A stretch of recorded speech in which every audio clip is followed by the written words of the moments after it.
Ooh, you're cute. But I'm your cuter.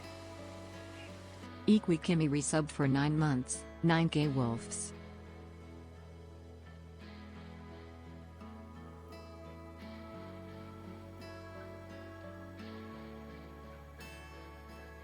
Hello there. May I ask why you're sleeping on the floor?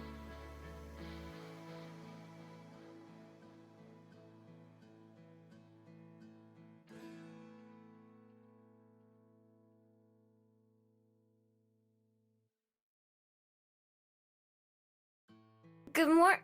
Aspen! Good morn... Miho to you.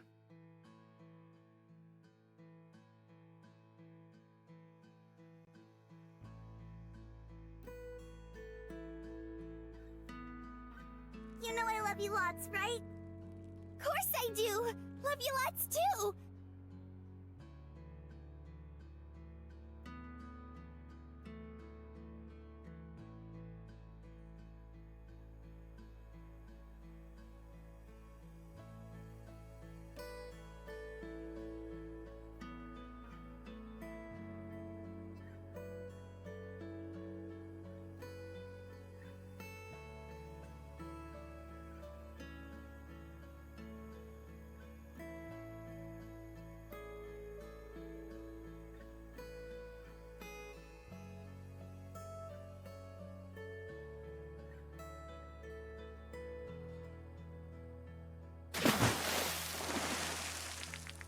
I was just thinking that you look like the sort of person who would enjoy one of our fairy kiss chillers. I was just thinking that you look like the sort of person who would enjoy one of our fairy kiss chillers.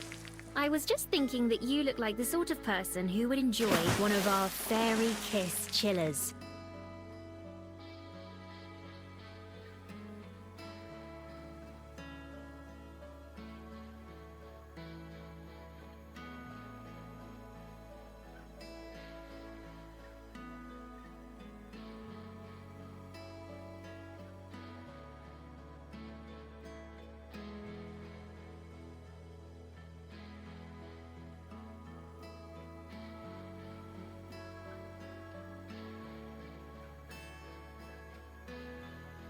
She becomes a wave of blood and viscera, pieces of her splattering against the walls. All that remains in the center of the room is a skeleton of blades. Yes! Behold, the perfect woman!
I was just thinking about music and how it connects us. First time someone's ever thought about that, I'm sure. But mostly, I was thinking about how cool it is when you meet someone else who likes the same stuff you do. It's nice to just automatically understand someone like that, and be understood. I don't know why I can only say these things here, where it's like nobody's listening, when actually there are a lot of you listening. At least, I hope there are. Oh, man, that's embarrassing though, too.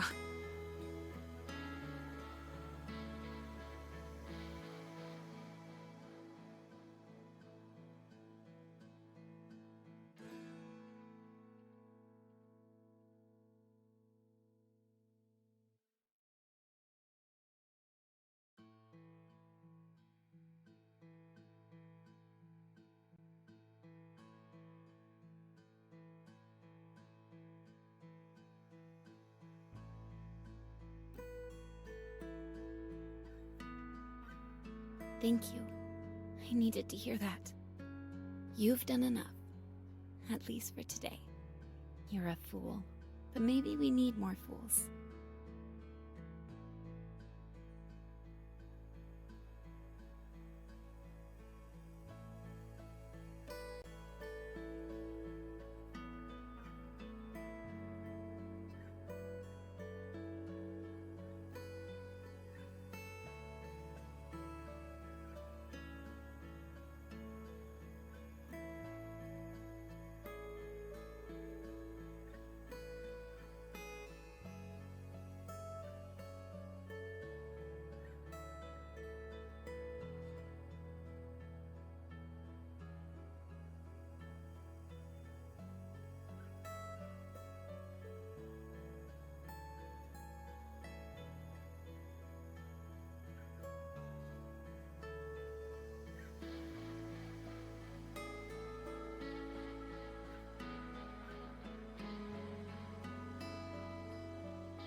I felt like I didn't want it to end.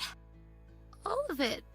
The CosCon, being here on the hill, being with the four of you. It's what I'd been hoping for so long. You guys don't even know.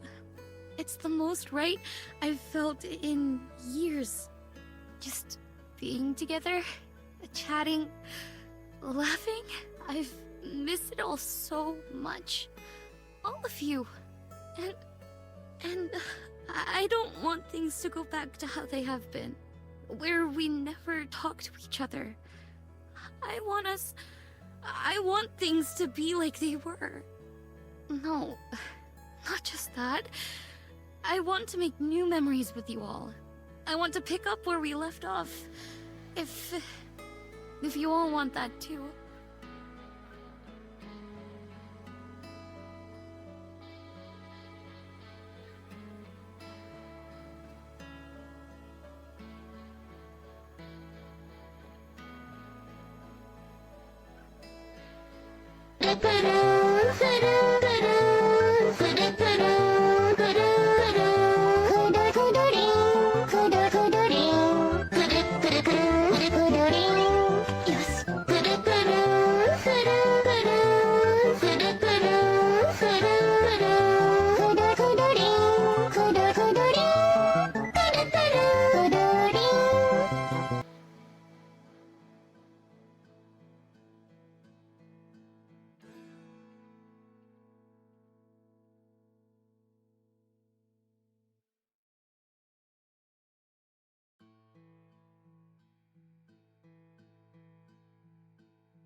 lesbians, let's go!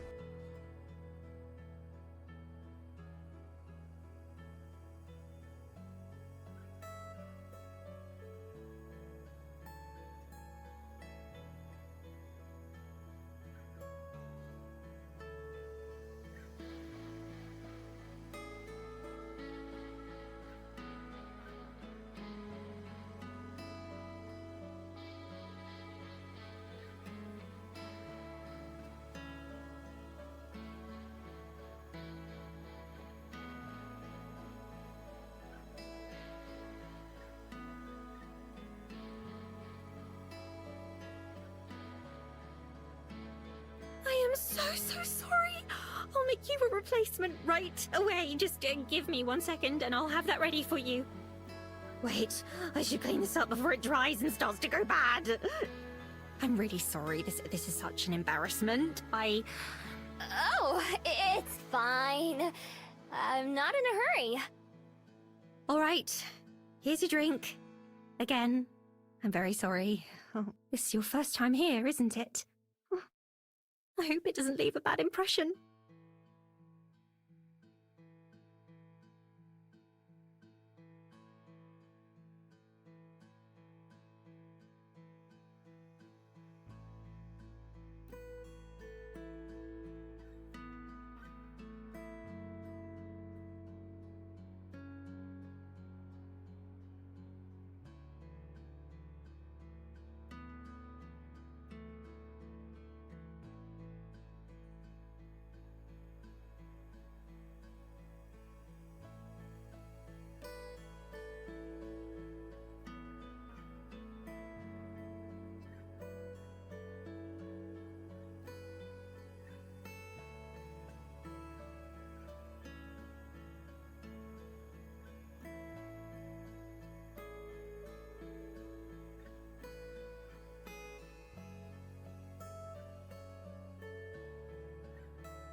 Hi, Papaya. Sorry for the wait. Had to go do something real quick. How are we all doing? Hi, Kimmy. Hi, Bolivia. Hi, Lurking Possum. I am sick. I'm a little sick after off Kai, but that's fine. That's fine. I'm doing just fine, surely. But how are we all doing? How are we all doing? Did you miss me? You missed me after my little break, my vacation. I was gone for quite a bit. But we're back. I missed like a week of playing. I'm so late to the party of a Tithe In Blood released literally like 2 weeks ago. It dropped on like the 16th, and I sadly couldn't play it as it dropped because I had to go out. I had to go fly to America. America. Disgusting. Blech. America. Can you imagine? Also, I'm not sure why my model's a bit laggy. It's a bit laggy. It's a little laggy. But it's doable. It's doable. But yeah. I'm back from off. I flew back in. Got back in yesterday morning. Spent all day unpacking. I'll talk about more about it probably on like Friday or something.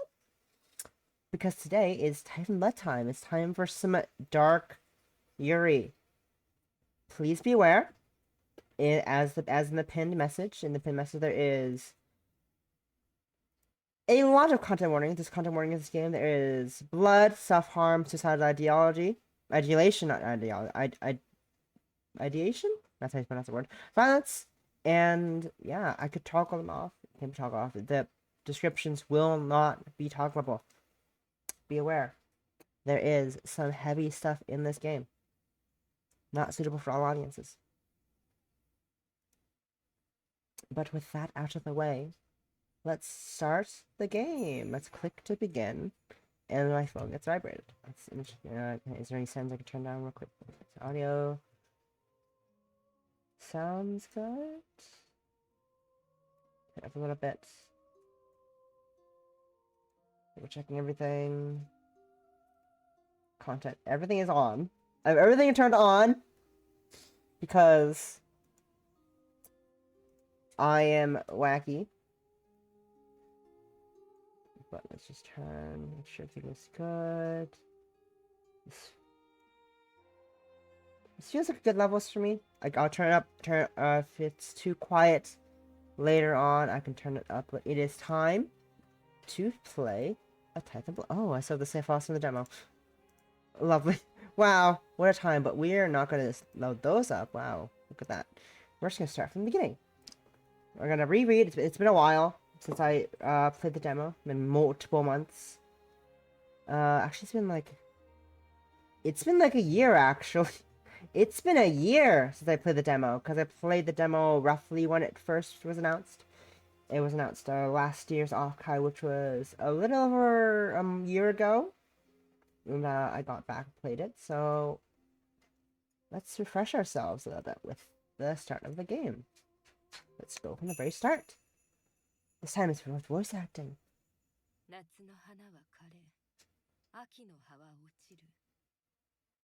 That's quiet. I'll turn that up in a minute.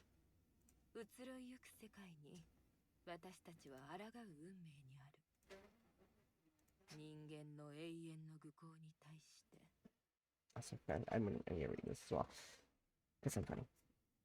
The flowers of the summer shall wither, the leaves of autumn shall fall.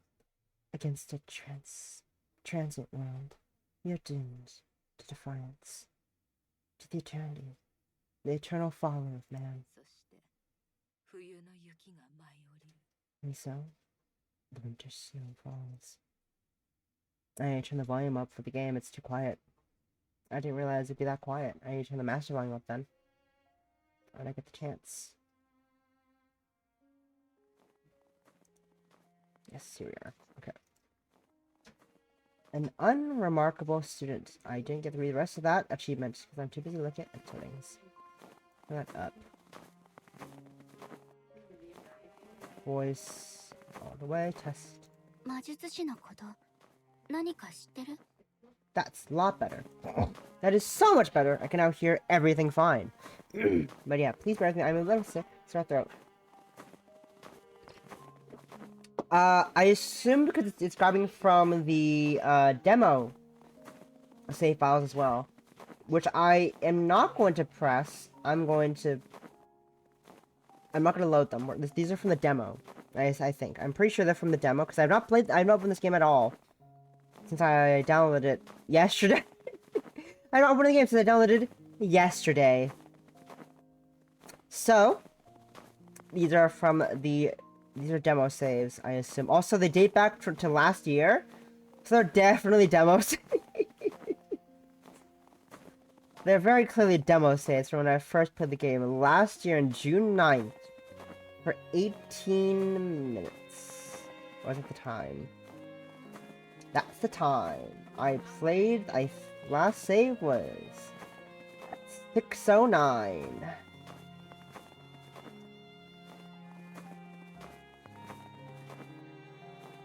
Totally. They totally did that, Olivia.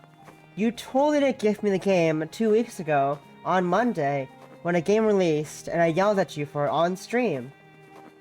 Totally didn't happen. Totally did not happen. Also, I'm gonna go back so we can listen to the lovely dialogue at the start of the game. Lovely poem reading. 夏の花は枯れ、秋の葉は落ちる。移ろいゆく世界に、私たちは抗う運命にある。そして、冬の雪が舞い降りる。We missed out in the beginning because I was apparently too low volume-wise. I'm dumb and put the volume too low.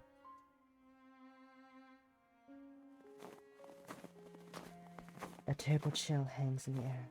The season proving bitter, as it so often is here.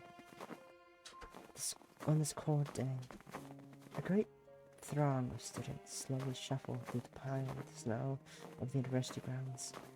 The day's lectures finally over. Some gossip freely with friends, while others fawn over their partners. Most, however, stroll silently. I mean, funny. It's funny you say that, by the way. Funny you say that. I know it's like something a minute ago. Funny you say that. I did get like a few freebies, but that's because I bought a bunch of money. I bought a bunch of things from them. I posted my whole off-guy haul on Blue Sky, but I'll go through and talk about my, again, like I said, I'll go through my, I'll do my recap on like Friday or something, Friday afternoon, when I am not pressed for time and doing other things. I will go over my off-guy venture on Friday. And now we're playing Yuri game.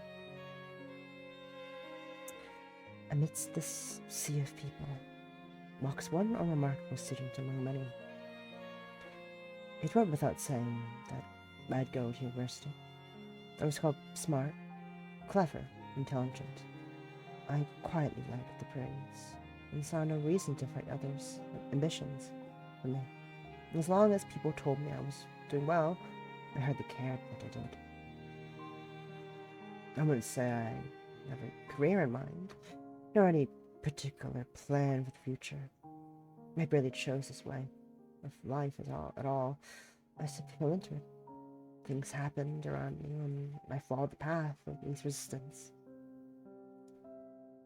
I never considered what would happen, and I had to think for myself. Also, please bear with my raspy voice. I have a sore throat. I'm a little sick right now, so my voice actually is not going to be as great as it usually would be if I wasn't sick. I got the con crud. But hopefully not a big one. I'm just a little sick. No sore throat, runny nose, cough. Nothing too bad. So I think at least. The train rattles and shakes as it trottles along the desolate city outskirts. The air inside stifling from the readers. The seats always fill before I get on, so standing for the awkwardly long ride has become normal by now. With little else to do, I stay at the train doors. My thoughts soon turn inward, as they so often do in quiet moments. Not needing to study a day of high school was paradoxically made university all the worst. Faced with more difficult problems and never having needed to work at understanding something before me, I found myself restless. One might turn to friends for support, but my nature seems to drive others away. I always got on better with teachers and the students, in any case. The city outside becomes distant, its glass buildings reflecting a gray sky. The only colors to be seen is that of the bright red Sapporo TV tower, its wireframe girders beaming through the white snow. When having traveled outside of Hokkaido, it's difficult to view life here in an objective sense. That remoteness hasn't hurt the city, though, having every convenience one could hope for despite its distance from Tokyo.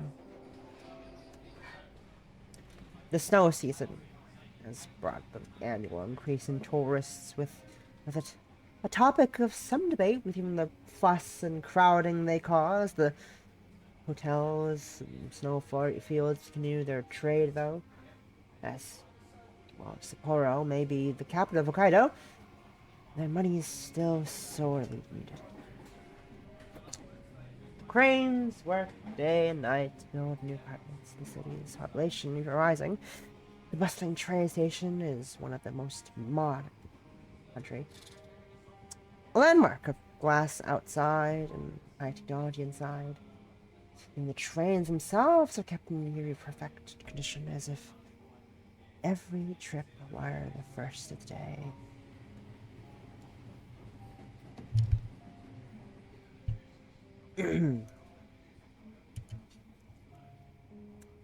Sapporo never stops changing in order to keep up, as if locked in a rivalry with Tokyo's modernity. Is any of this right? I can really say. Like me, everyone keeps going about their day in this ever-changing city. Even as the past disappears around us for modern developments, new businesses, and more money. That place, now passing by the train window, is where I was born, and where I expect to die.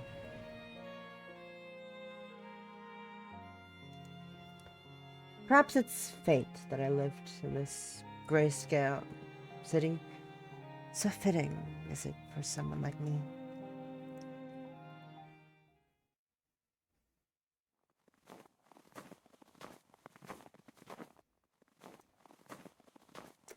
The walk from the station to my house is thankfully much shorter, though the idea of selling it and getting an apartment closer to school is something I considered more than once, having passed the local cemetery on the way I enter.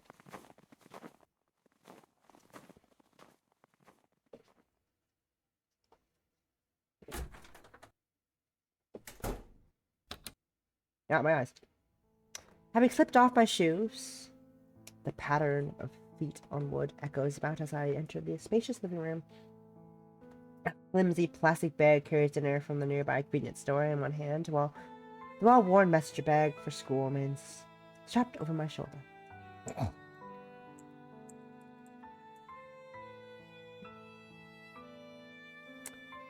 As my eyes adjust to the light, a familiar unease comes over me. The unease of true solitude.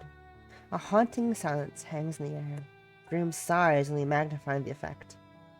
Few things provoke this unsettling feeling so deeply as an empty house, which shouldn't be. With my money largely going towards university fees and keeping the house, most of the rooms I've been neglected. The view before me might appear as stately wooden construction, but the lie exposed by the veneer having flaked off corner, exposing cheap plasterboard.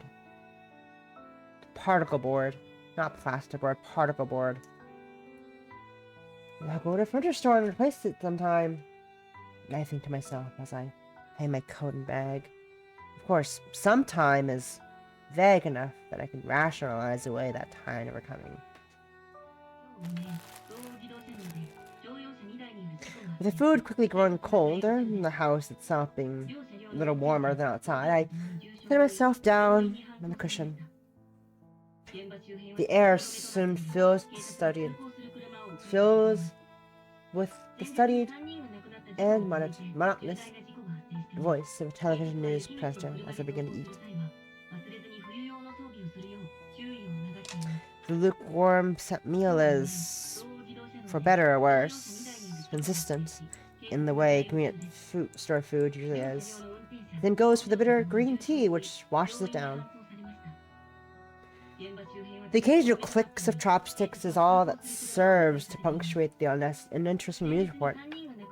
The woman's voice rattling off the details of another traffic accident from snow-covered roads. A routine day, much like any other this year. My attention begins to drift from disinterest. My eyes settle on the cardboard box inside the table. I have heartily considered throwing it away, but like most, I decide to use it for storage. What? When? I hardly know. It still has the shipping label attached, now that I look at it. To think that one thoughtless order of an otherwise undescript book from some secondhand store would change so much in my life. The idle thought confirms my plans for the evening. Putting myself to work in order to calm my nerves, I turn off the television and sort the remnants of the dinner into burnable and recyclable trash. With that, I took a long breath and headed to the study. Even as I walk upstairs, I become acutely aware of the sensation from the bandage on my left arm. A now permanent reminder of this grim pastime. A lavish room is revealed as I enter. The musty smell of books and old furniture hang in the air. The haphazard collection of antiques and oddities is the result of a year haunting local antique stores and online marketplaces.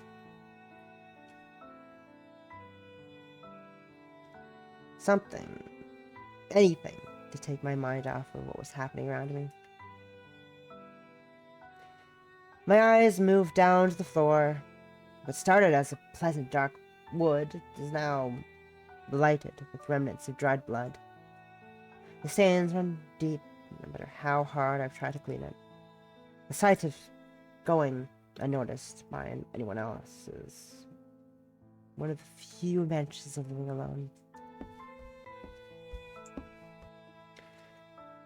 Slipping around the fitted remnants of chalk between the wood plate panels, I stride over to my desk. My laptop full of translation notes lies one side, while a time-worn leather-bound book lays open on the other. It's likely the oldest object of many miles around, and treated accordingly. Note a sottile sur la ture del magica del sangue. The title alone made me curious. Curiosity, which soon developed into obsession. Before long, that obsession turned from the intellectual to the practical. I sorted notes on the nature of blood magic. With some reverence, I carefully leaf through the pages. The words of the author, one Isabella de Mora, speak across the ages as I scan the page. Translating the Italian text has been slow going, but helped by the archaic form. But what progress I made has yielded good results. Rather, it's been my body which has slowed me more than anything else. Looking between the floor and the book several times, I attempt to visualize the pattern needed to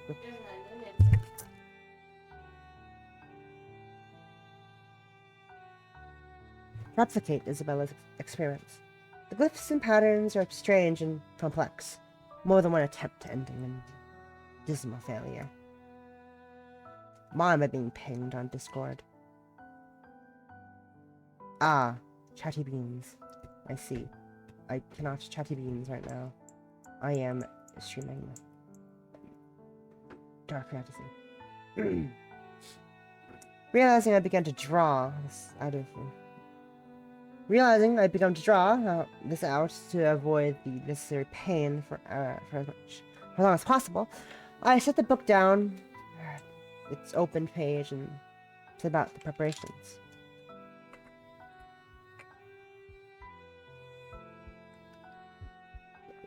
Taking a piece of chalk from the pile of seemingly unrelated items on my desk, I kneel down and begin to retrace the intricate plans detailed in the book's pages, every so often standing to consult the sketch I'm using as guides. It's an odd beauty. There's an odd beauty to the intricate patterns slowly appearing on the floor.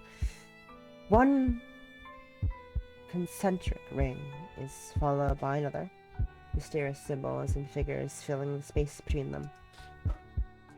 Isabella's process of experimentation and discovery, the result of a great mind imprisoned by her family, has been fascinating to uncover page by page as my translation progressed.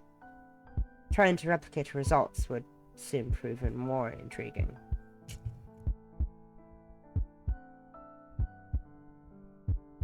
Slowly but surely, the detailing comes to an end, and the last of the lines meet.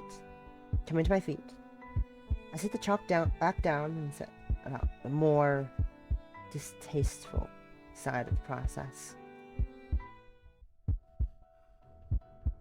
Look away now if you don't like blood or self-harm. My heart racing. I pull up my left sleeve to well above the elbow, revealing the blotchy cream-colored bandage stretching down a good portion of my arm. It's a strange feeling in keeping something hidden despite being surrounded by oblivious others. Little by little, I unravel the dressing, leaving enough at the top of my arm to avoid it falling. The skin beneath it revealed one dark red line after another. Lights of pain, pale flesh across it. Some have already scarred. Soreness and itching remain, reminding me of their presence. Reaching to the desk, I take my knife in hand. The blade is nondescript by choice. Bought along the random items I didn't need to avoid arousing suspicion. Bringing it to my arm, I hover above the spot below the last cut, in hopes of not interfering with its healing. My heart begins to race as the knife settles against the skin. The sound of my breathing is maddeningly loud as it reverberates across the room, becoming ragged. My knuckles whiten as I clutch the knife, cold metal handle in my shaking palm. I dearly hope this inhumane act against myself will become more natural. But even now, my instincts scream at me to stop. Instinct isn't so easily snuffed out. As the moon's light glints off the cold, utilitarian blade, I press the tip of the knife to the side of my arm. In one practiced motion, I overcome my body's pleading and force myself to slice the blade across. Pain lances through my body and mind. The gritting of my teeth, the only thing stopping my painful whimpers from escaping. The tool's job is done. I throw it to the ground and clench my arm tightly.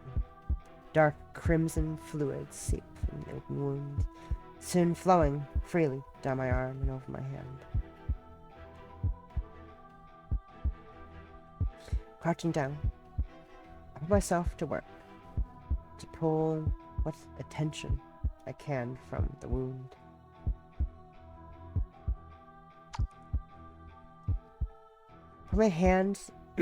Putting my hand out before I straighten my index and middle finger, as thick, warm blood begins to drip from them. Try my best to minimize the nervous shaking. The chalk outlines soon turned red. They trace them out at a slow but steady pace. I have to take this carefully, I remind myself. My body can afford to do this often, every attempt meaning days of recovery. I'm already weak, and the winter's efforts hardly help. As the last of the white chalk turns to a wine dark red, I stand once more and glance about. The moonlight reflects the fresh blood. A slow trickle, still dropping to the floor from my arm. A certain dissonance strikes me between the messy red splatters strewn across the floor and the intricate Byzantine patterns they form. The panic thought of this being some descent into madness briefly passed my mind. What madman, what crazed murderer could stand in such a spectacle and think himself sane? Rather than fear such thoughts, I treasure them as I close my eyes shut. They're confirmation that I have not yet lost my mind. I can still see this from the outside. I'm still human. As the book says, I concentrate on imagining the symbols and patterns around me in my mind. My emotions begin to shift and ebb. My nerves somewhat becoming swept along this strange, calming sensation. As if caught in a river My thoughts begin to flow. Rather than fight it as I first did, I allow the slow, uneasy trickle to take me.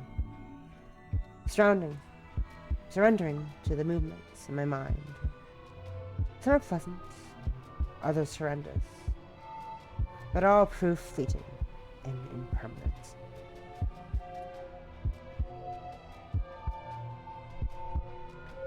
What was a river soon became a torrent. Identifiable memories and concepts becoming abstract and indistinct. Thoughts, feelings, sensations all merged together in a surging rush, all physical senses of my body long gone as every emotion pours through me at once. In the swirling and flowing mass, the bedrock below it all begins to sway in the swelling flood. My sense of self nudges and rocks at first, held by the deepest root, yet little by little, against the surging flood. I,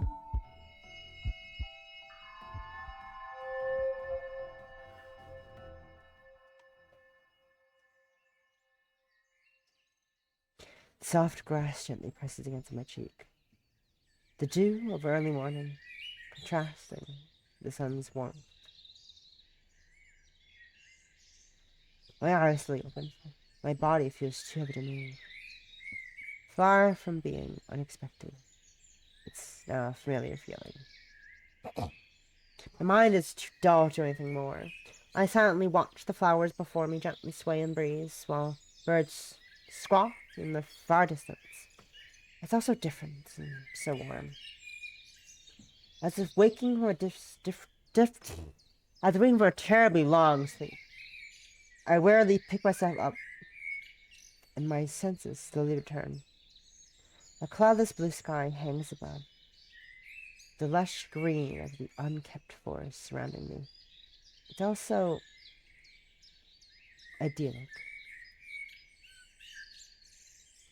Here, there's no bright red tower piercing the sullen sky.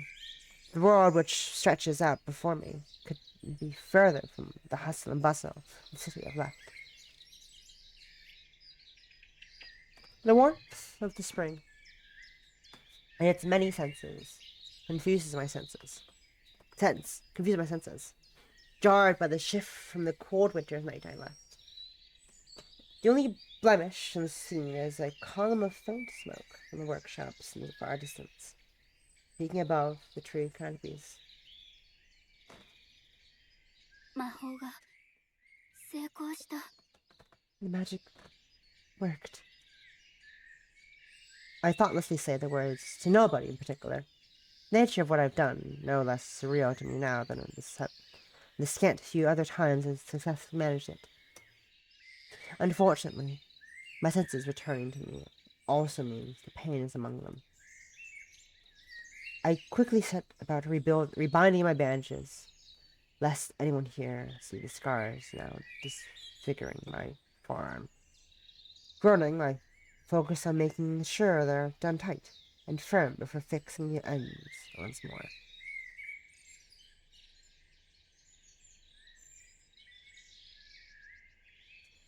As much for myself as yet any other, I roll my sleeve back down afterwards to avoid the temptation to look. Adjusting my glasses and dusting myself off with my uninjured arm, I set off towards the town ahead. The town of Sapporo.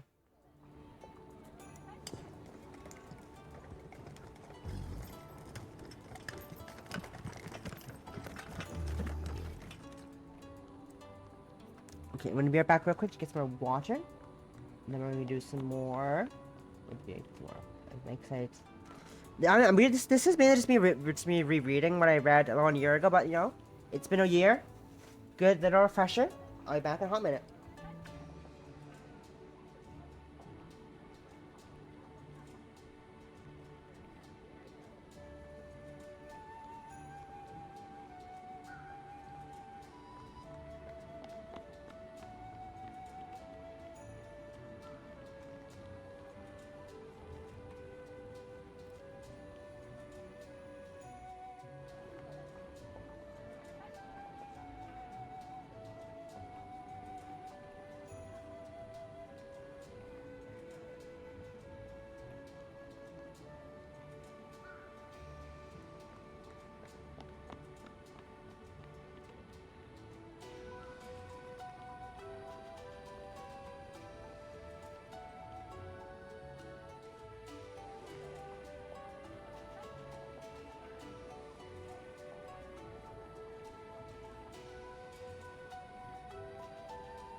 I return. Hi. It's so laggy. Actually, I probably know why. Whatever. It's fine. It's not that bad. It's not that important to have a extremely moving animated model for this. It's just reading.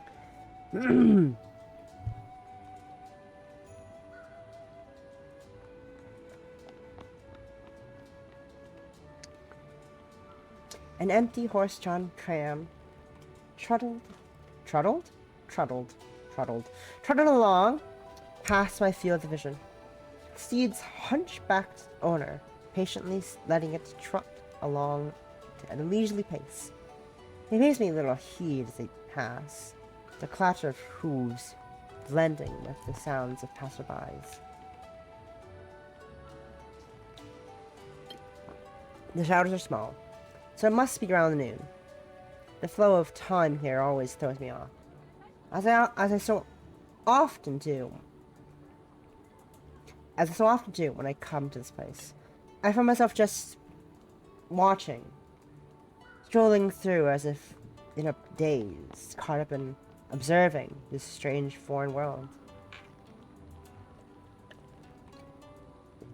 Yet this foreign feeling world is also strikingly familiar. For reasons unknown, the magic I've been attempting, transference, has reliably transported me here. When I should be in some other country, I instead arrive in the same location. But a century ago. The strangely dressed newcomer soon lost her novelty to the people here. Few give me so much as a passing glance as they go about their day. Words can express how glad I am for the attention fading. Perhaps I should be glad it's the Meiji era. My modern clothes would be just about strange dressed then. Some of those walking before me mix Japanese and Western fashion styles even now, a varying degree of success. I could let children run by, happily chasing one another along the street. It all feels so different to the grayscale photos and dry documentaries about the Meiji era, or about history at all. People here feel more alive and varied, from the dour to the cheerful.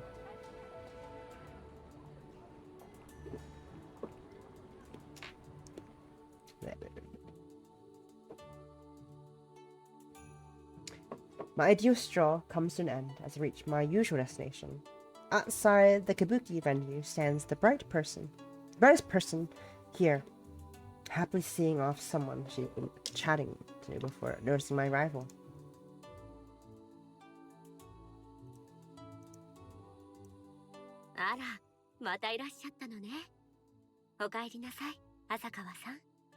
I see you visited. Welcome back, Miss Asakawa. こんにちは、安江さん。元気そうで何よりです。Hello, Yasui.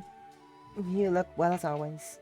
前にも言ったでしょ、安江でいいって。せめて一人くらいは堅苦しいこと抜きでおしゃべりできる相手が欲しいの。I told you before. Yasui is perfectly fine. I'm glad to drop the formalities around at least one person. じゃあ、私のこともほのかって呼んで。Then just Honoka is alright too. Despite my best efforts, I wilt before her sunny disposition. As usual, I'm hardly ever able to make eye contact as I mumble my reply. Yasui takes the comment in stride, her cheeks hinting at a smile hidden behind their fan.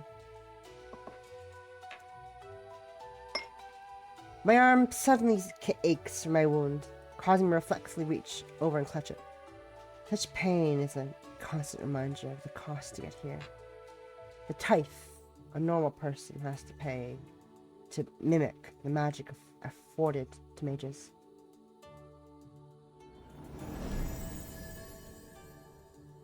True mages, such as Yasui. Yasui, let me sometimes take my cup away. I had a hot drink in front of me and I put it away. Just finished it.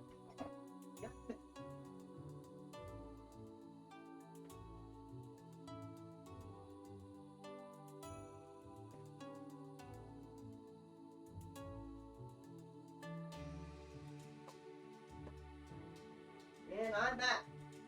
I yell to nothing. I yell into the void. As I so often do. Anyways. Pretty lady. Love them. Love what's up, pretty lady.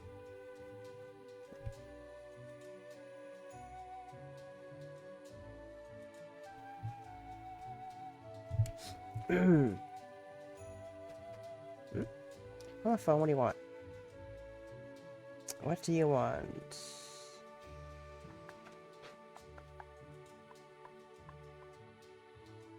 What do you want, phone? Nothing. Yeah, we're good. Back to the game. Her magic is so less amazing to watch. It's no, magic is no less amazing to watch now as when I first saw it. With mages so few in number in the normal world, and those that do exist, keeping a low profile. I'm in some ways blessed to meet one who has used their who uses their abilities so openly. 大丈夫？ Are you alright? 大丈夫。少し疲れただけだから。 I'm fine, just tired. Accepting my waving off of her concern, Gasway turns and begins walking, casting a glance behind her to right me. I quickly skip up alongside as she begins to slowly stroll the streets, seeing the occasional furtive glances. Furtive glance at the woman as we go. I don't fucking know how to read words. Well, she's a pretty person in general. I've never quite been able to place her age. I may be terrible at guessing such things normally, but it's her hair which throws me off entirely. I call it bleached white, but it looks natural despite her youthful face. Pardon myself, self-conscious. I run a hand through my bangs and to neaten them before adjusting my glasses, just so I'm not particularly good at things. Just so, I can't read words, you know. Finding myself self-conscious, I run a hand through my bangs, neaten them before adjusting my glasses, just so I'm not particularly good at things like fashion, but for this one person, I want to put in some kind of effort. どこへ向かっているの？ Where are you headed? 特に当てはないわ。今日の公演が終わったから少し散歩しようと思ったの。 No in particular. The day's performance is over, so I thought to have a stroll to wind down. 一緒に過ごせて嬉しいわ。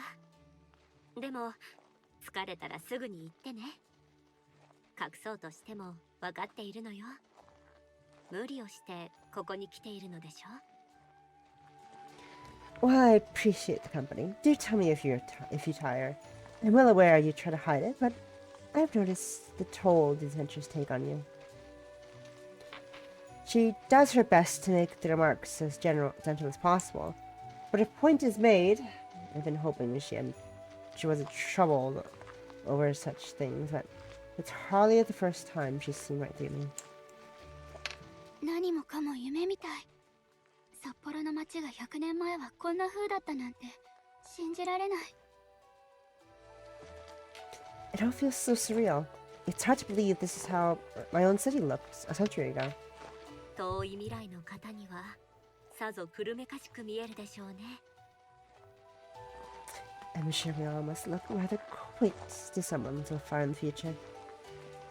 どうしたの？急に考え込んで。 What brings you to that thought? なんでもない。ここに初めて来た時のことを思い出していたの。 Just thinking back to when I first arrived here. あの時のほのかったら迷子の子猫のようだったわね。この世界を見つけてくれたのがあなたみたいな女の子だなんて思いもしなかったわ。You were like a little lost kitten back then. Not quite the image of who I thought would find this place. Yasui punctuates her observation with a churlish laugh, raising my spirits. As you head onto a side street, Yasui stops to greet a friendly hauler walking by. The man happily grins chat as he adjusts the yoke across his broad shoulders. Sacks of goods tied to either end. Not wanting to intrude, I let my thoughts drift back once again. I stumbled about in the grips of terror for some time, wandering into town knowing nothing of where I was or how to escape. In the frozen fright, I slinked along the side of the streets. Onlookers struck the bizarre clothes I wore. How fortunate I was for some children to run and fetch Yasui. When she first caught sight of me, I wondered which of the two of us was the more surprised. She sensed I was a different time than the others, and took me under her wing without a second thought. Even now, I still feel like a helpless kitten.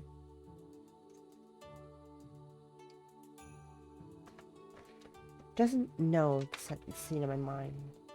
Doesn't know the scene in my world which led to that first journey. I wonder if she would think differently of me for it.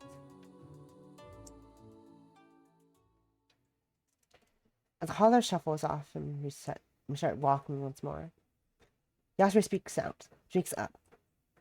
Few our conversations are started by me, but she seems unperturbed by this. 最近はどう？平穏な生活を送っていると言っていたわね。How have you been? You spoke of life being peaceful. 平穏。そうかも。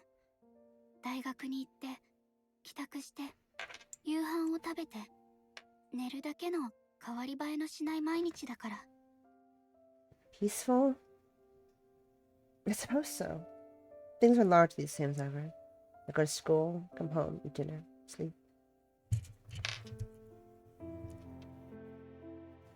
安江は？この世界は札幌だけで、札幌の人しかいないんでしょ？ As for you, this world only contains Sapporo and its people, right? Yasuri nods solemnly. I dislike reminding her of the fact, but I have only the most vague understanding of such things. 昔、私たちがこの世界に封印された時、ここは不変の世界となった。私たちにとって今のこの姿が全てということなのでしょうね。When we were sealed off all those years ago, this world became an unchanging one. That's all it will ever be for us, I suppose. と言っても、あなたが来るまでね。長い歳月を経て、現実世界から人が来た時は言葉にできないほど驚いたわ。Well, until you arrived, I imagine my shock when someone from the real world arrived after so long. She giggles once more, smiling to herself at the memory. How easily she laughs off her own past awkwardness.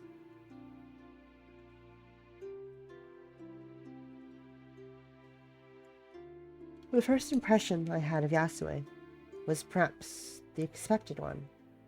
So many photos blend together, people in formal outfits, stiff poses, and stern, serious faces. While they may try to humanize history in school, there's only so much a museum or classroom lectures can do.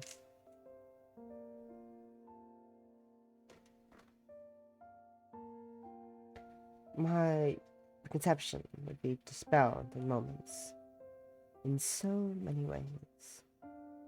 Juxtapose her ladylike properties with the carefree spirits.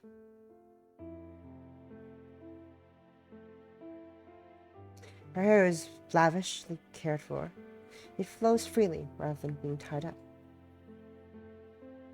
Her speech is archaic and uses long, obsolete words, only for her to chat naturally and openly. She dresses traditionally, yet gestures wildly, and wears her emotion. Wears her emotion on her sleeve. Sorry about that. Oh god. I'm not sure why I'm so tired. I had enough sleep last night. I'm just tired for some reason. Jeez. End me now, please. I know full well I'll be going over every conversation we have in my head for days, if not weeks, to come. Angst over every misstep or hesitation, and overthinking every expression or pause.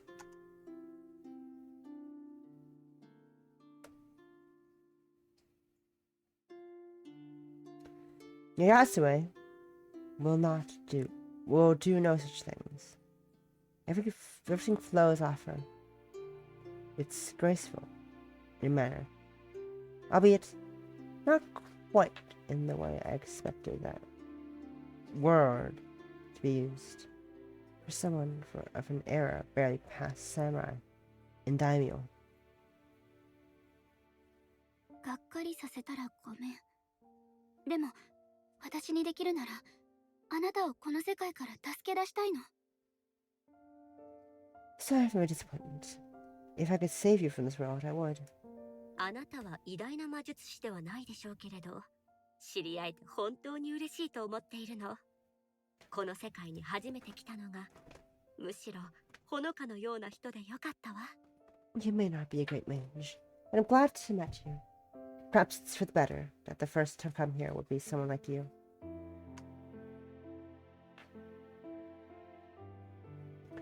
Not knowing how best to react to her praise, I bashfully look away.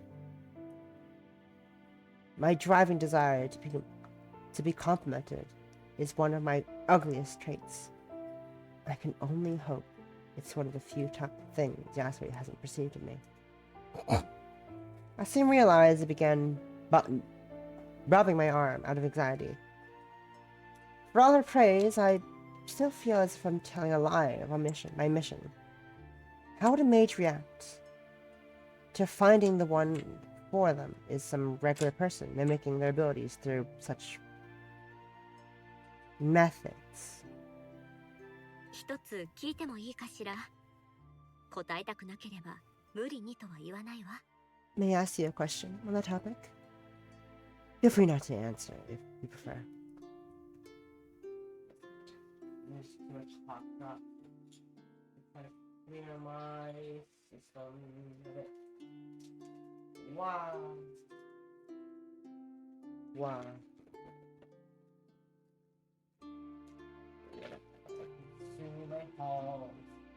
It's not Ricola. Sadly, we couldn't find a Ricola at short notice. Last week at Halls. Second best thing, I guess. Shrugs.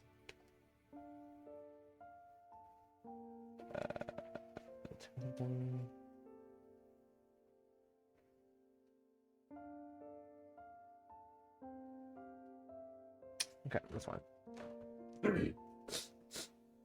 Nothing important is happening. As far as I know, I'm not missing anything important, right? I don't think so. Okay.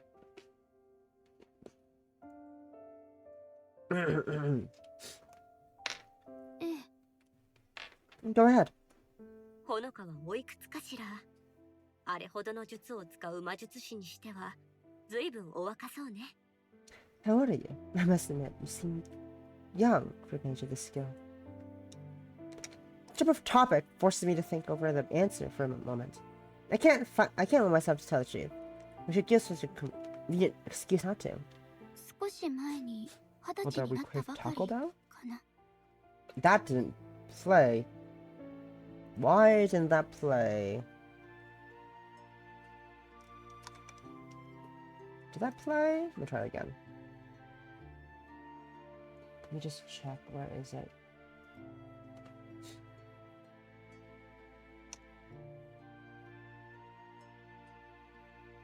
Okay. Have fun. Run leave it for Taco Bell.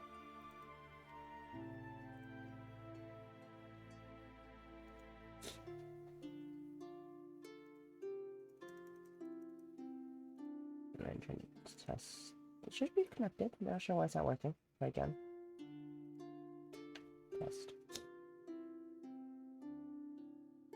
Okay, why did that go through then?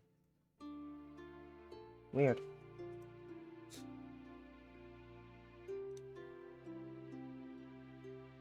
Weird.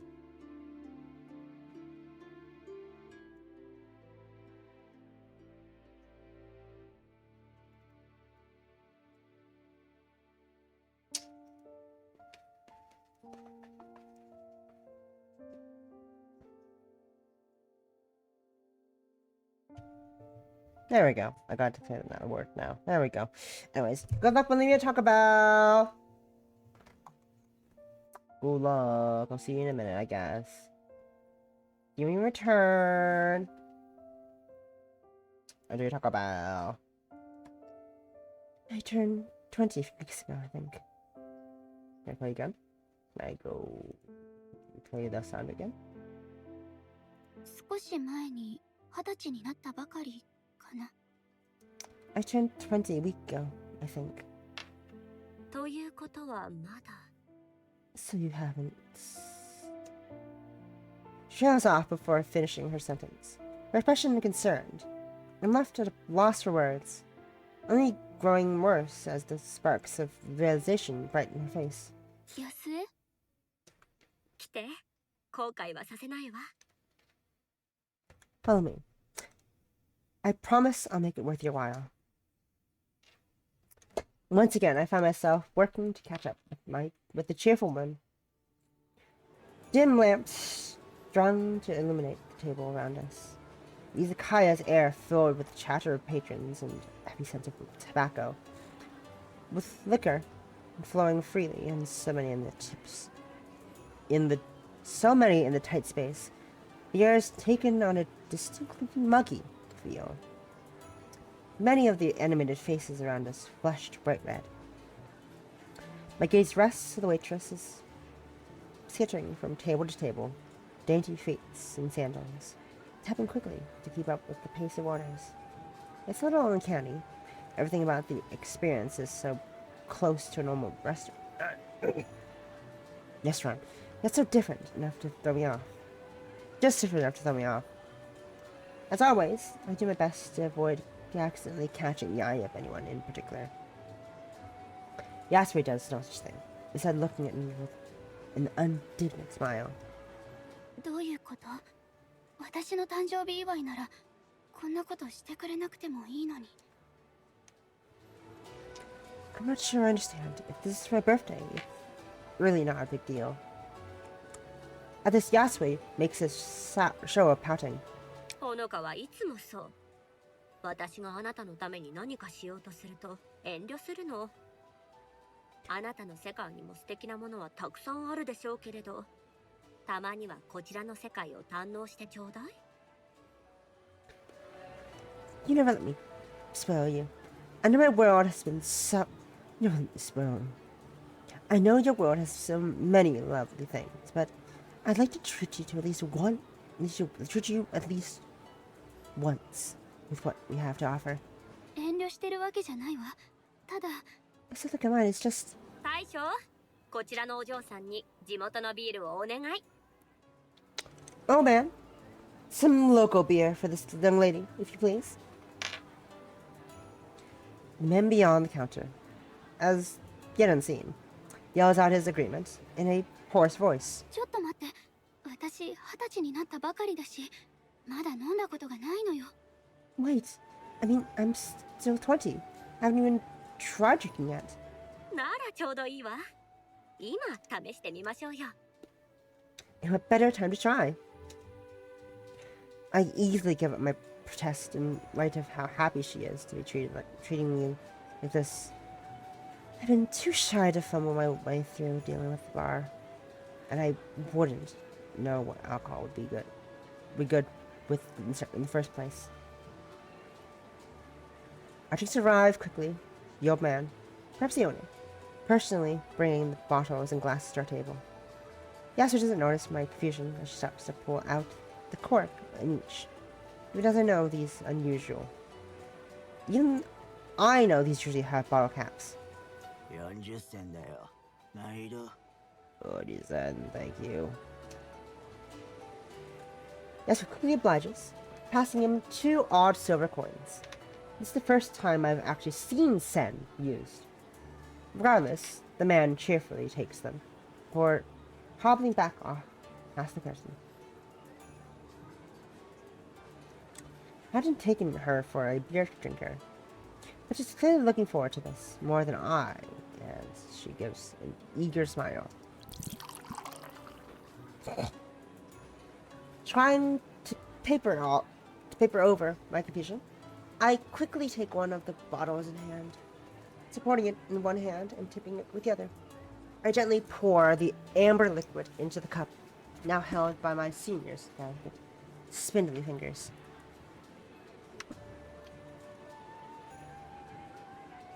Yasser returns the gesture, soon after, inviting thick foam head forming on the glass I cradle. The calmly bubbling beer gives off a floral scent. A sharp contrast to the mess of crimson which brought me here. The smell of blood, now uncomfortably familiar. I peer over my drink to Yasue, her gaze patiently gauging my reaction. Perhaps it's my distrust of others, or my own anxieties causing me to overthink every gesture. But I find myself unable to plainly accept what should be a kind gesture. こんなことしてもらって本当にいいの？私、安江に何もしてあげてないのに。安江はいつも優しいね。Is it really okay to treat me like this? Treat me to all this? I feel like I've done nothing for you, but you keep treating me so nicely. あら、自分の誕生日を祝いたくないの？ You don't want to celebrate your birthday? そうじゃないの。ただ、 No, it's not like that at all. It's just... I expected Yasumi to defend herself. Instead she stares at me, intently, as if examining an interesting specimen before her. Maybe this is no different to how we've been interacting the whole time. Another of her elaborate plays, but this time without a script to hand. Each of us left to take our cues. Each of us left to take our cues to the other, touching and moving in step with the other.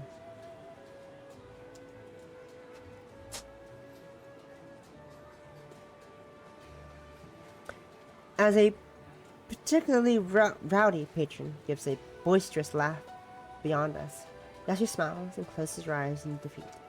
ごめんなさい。押し付けがましかったかもしれないわね。 Perhaps I've been coming on too strong, I suppose. I apologize. 新しい方が来るなんて本当に久しぶりで。 It's been so long without company for those. いつかあなたを失うかもと思うと少し怖いの。 I will be terrified that I lose you at any moment. Of course she'd be scared. She's been sealed away for so long. Everyone here has been. That I'm important enough to Yasue for her to feel that way about me, even if it's only by circumstance. It's oddly nice. It's been so long since I felt needed by someone. Least I can do is appreciate her generosity. 約束する。これからもできるだけここに来る。この世界はタイムカプセルみたいで、学生としても興味があるし。 Then I'll make you a promise. I'll always keep coming here. As often as I can. I mean that as a student as well. This world's particularly a time capsule. Practically a time capsule of history after all. そういいうわけだから飲もう。私の誕生日のためじゃなくて、二人の約束のために。So, promise. So please share this drink with me. Not for my birthday, but agree on on that promise. Her smile is enough of an answer. The pent-up tension in my body releasing, an odd sense of purpose sparks inside of me. The first I perhaps felt in my mind. My life. I can't read English words. With that, we both lift our glasses to our lips. Take a long sip. Alcohol. In the end, I only had a few sips of the bitter stuff. Thankfully, Yasser was only too happy to oblige in drinking both of our bottles. And a couple more besides. It seems the taste of alcohol will take some getting used to. They're drunk! They're fucking drunk, look at them! Woo!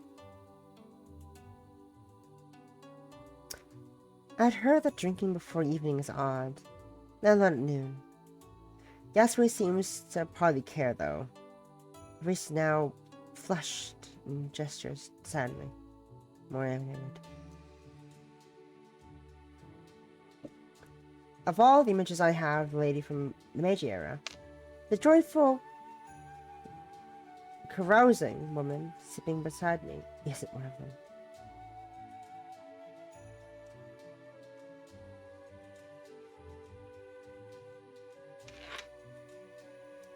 As she gives me a slightly uneasy smile, I offer a polite bow. ありがとう、ヤスエ。今日は楽しかった。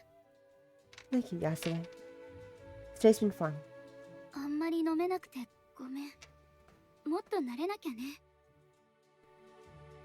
Sorry for not having more. Drinking will take some building up to. 今度飲みたくなったらまた付き合ってよ。If I can muster the courage to add more. 喜んでご商売に預かりましょう。I'd be delighted to join. I'd be delighted to join you if you do. Perhaps it's a drink or simple tiredness. I find the corners of my mouth lifting, just a little. I wonder if this stupor will last the newer world. Now I think about it.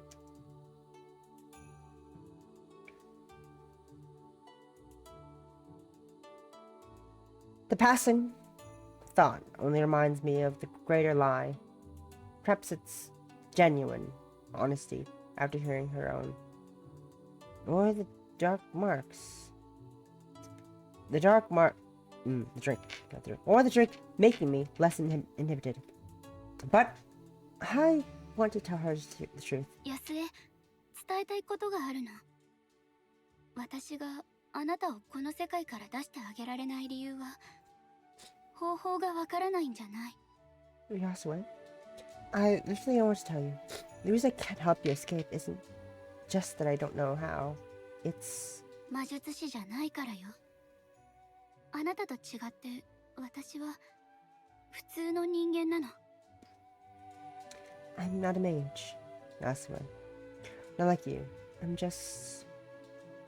another person. でも、ならどうやってこの世界に？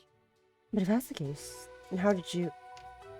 As I glance about the people going about their day around us, Yasue senses my want for privacy. こちらへ。Come, follow me. Into the woods we go.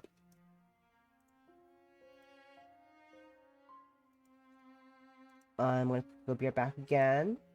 Sorry about that. I think we go back and forth. Be right back.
I return. Hello. Alright. Back to gaming.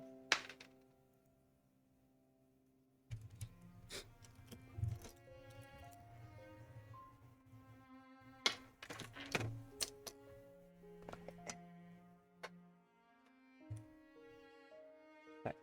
My foot is itching. Jesus.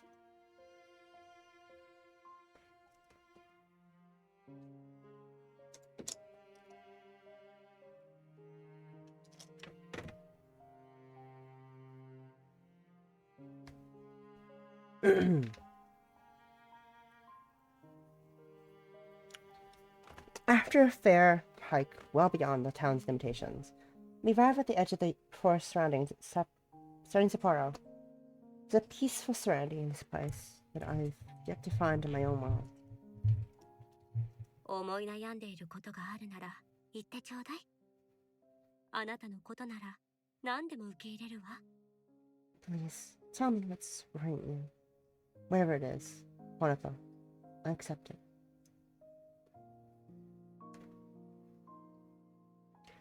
The fact that she cares should make me happy. Make me feel happy. But it strikes my heart, so doesn't know. She couldn't know.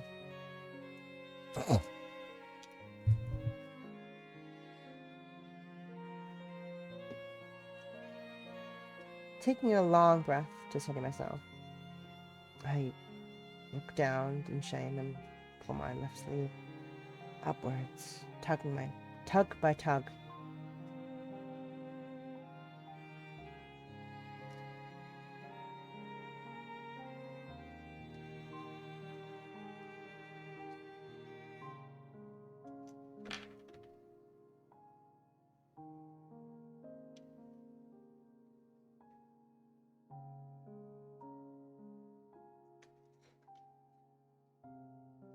Before long, the bandages show, their length chasing further and further up my arm.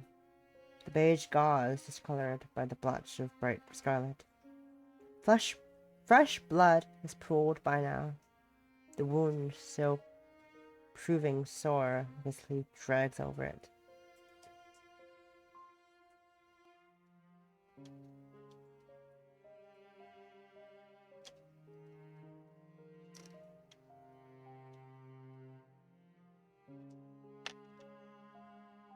As I dare to look up at Yasue, no one wears a mournful expression.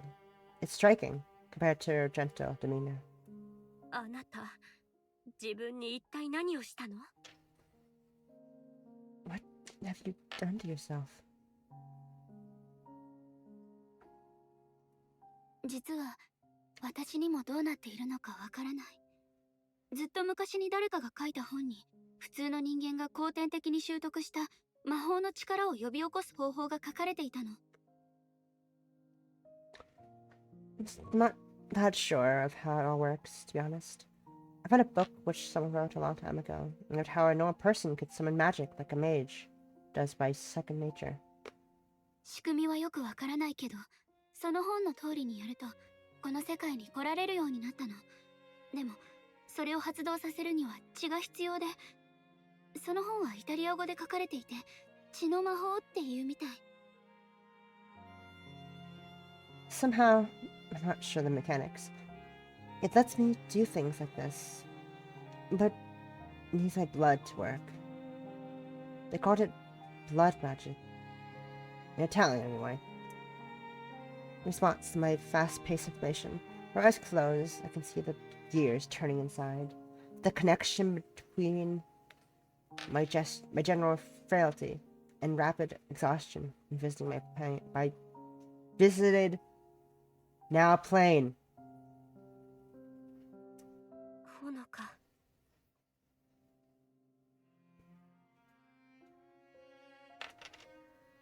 I know what she's going to say next. Neither of us want to hear the words. 別に死ぬわけじゃないから。そりゃ体に負担はかかってるけど、これくらい。It's not as if I'm dying or anything. It's part of my body. I can admit that. But for this, お願い、もう来るななんて言わないで。安江にもっと会いたいの。 Please, Yasue. I want to keep seeing you. He thinks for some time, forgiving a heartbeat, a heartbreaking smile with defeat. 来させないなんてことはできないわね。 I can't very well force you to stop me, can I? Stop, can I? I rather she was scolding me. Without any further defense to be made, I fall silent while looking at nothing in particular. ほのか、自分を大事にね。あなたと知り合えてどんなに嬉しいかわからないでしょうね。でも、お願いだから自分の命を危険にさらすようなことはやめてちょうだい。わかってもらえるかしら。 Take care of yourself, Honoka. I'm glad I met you. You have no idea how so, but please don't do anything that would risk your life. Do you understand? ええ。心配させてごめんなさい。 I understand. I'm sorry to have worried you.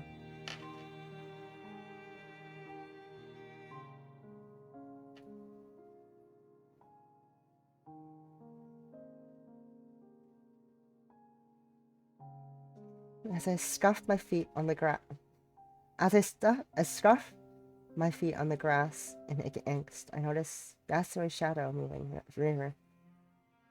By the time I look back up, my body freezes at how close she's come.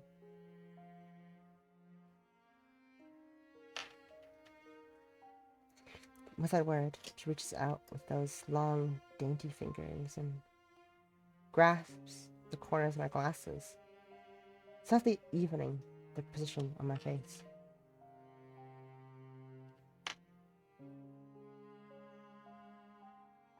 With that, Yasue steps back and smiles simply.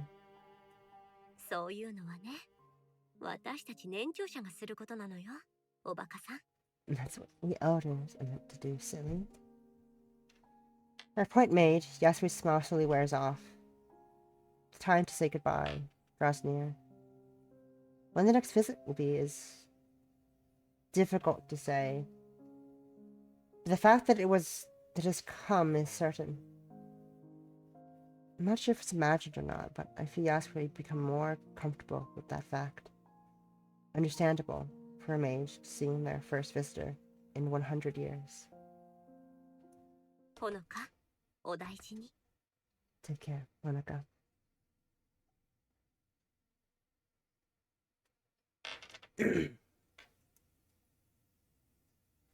ありがとう。またね。 Thanks. I'll see you again. Ah, I'm blinded.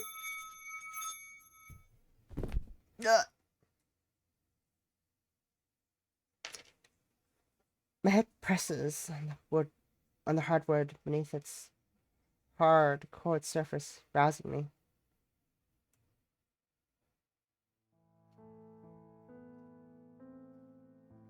Blearily, open my eyes. I let myself stay in place as my senses slowly return. The smell of musty books, chalk, and blood fills in my nose. The scents making an unpleasant concoction. Horrifying. But so pretty! Horrified, but so pretty.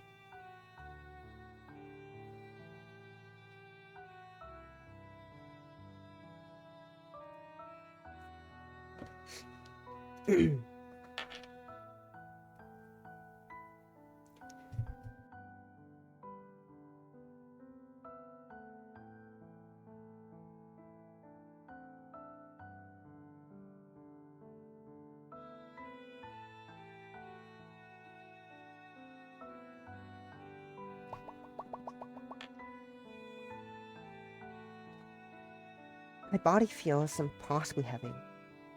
The stupor seems to have gone entirely, lost to the world that I just left.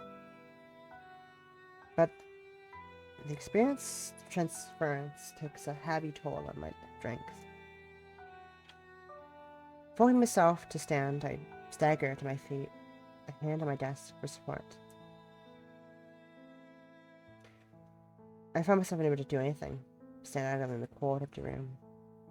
My tired eyes stare blankly out the window, the moon's dim light reflecting off the bare branches of winter.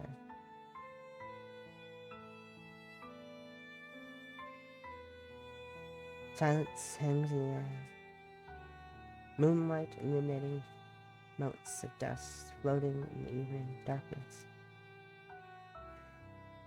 My head feels empty, no matter how hard I try to form so much as a fleeting thought. Simple exhaustion, I tell myself.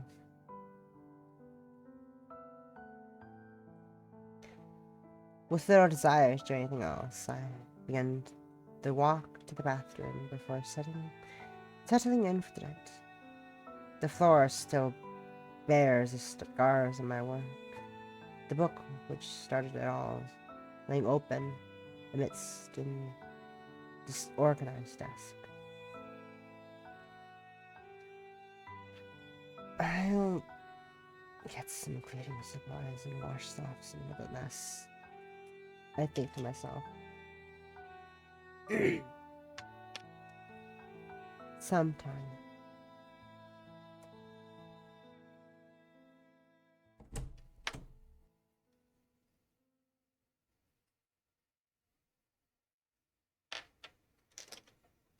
夏の花は枯れ、秋の葉は落ちる。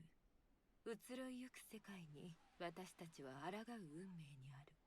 人間の永遠の愚行に対して、そして冬の雪が舞い降りる。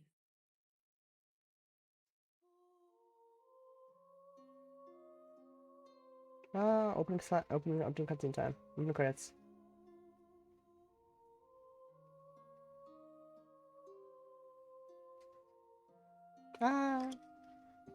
Kobuta. Pretty. Sugar about papaya! Woo! Yay! I know all these people!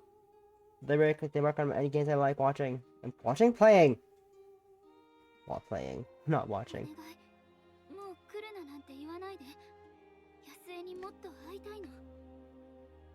Oh, keeps lagging. Kazak keeps lagging. Yasube! Woo! Shino! Woo!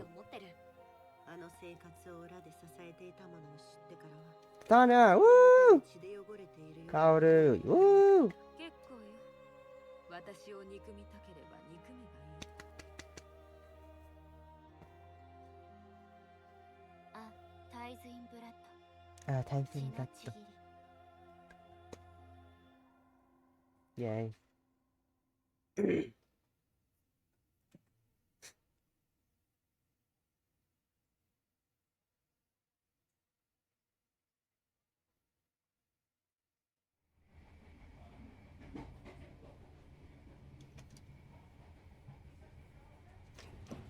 The taste of coffee from the station lingering in my mouth, I idly watch the scenery scroll by with weary eyes.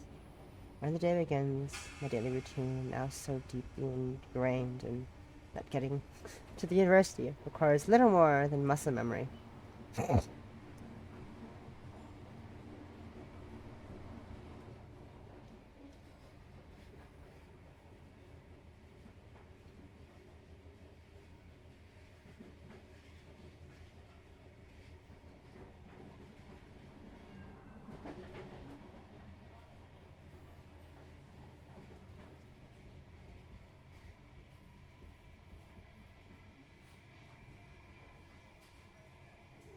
Give me a second.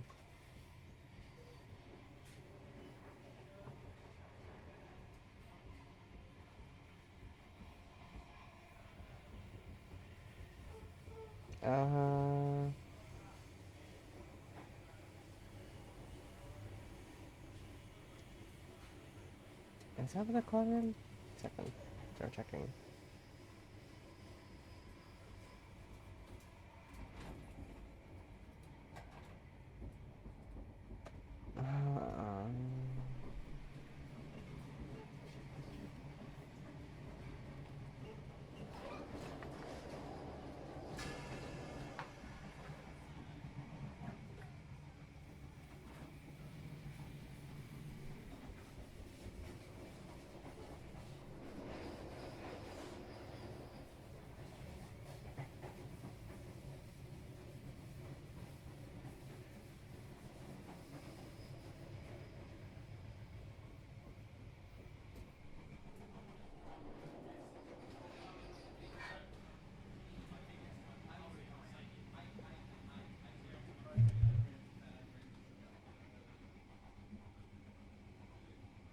Sorry.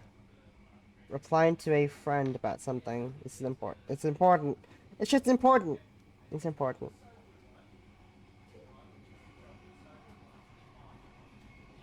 Anyways. Taste of coffee, our eyes of the day begin, the daily routine so deeply ingrained that getting into the university requires little more than muscle memory. Well, I may want to visit Yasui again. Practicing blood magic won't be possible until my body has some more time to recover. Until then, I have little choice but to live out another day in this world.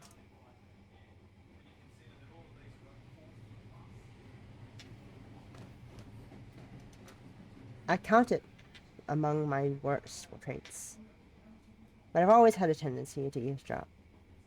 My attention drifts from one conversation between pastors to another, living vicariously through others without the bother of involvement in their lives.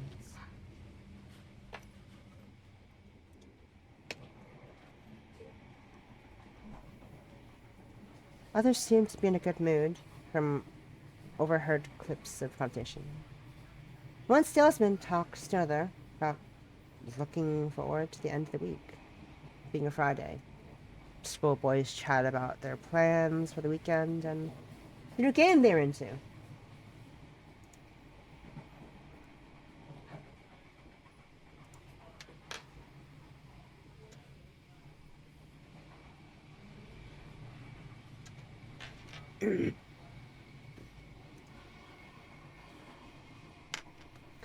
My life may have stopped, but those of others have kept moving.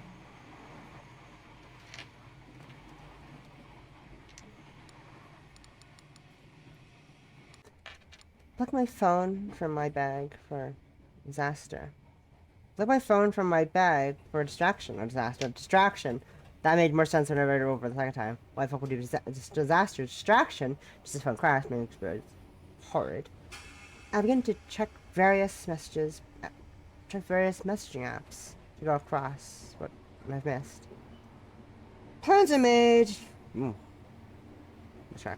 Plans are made and rumors spread. I'll keep pictures and jokes are posted.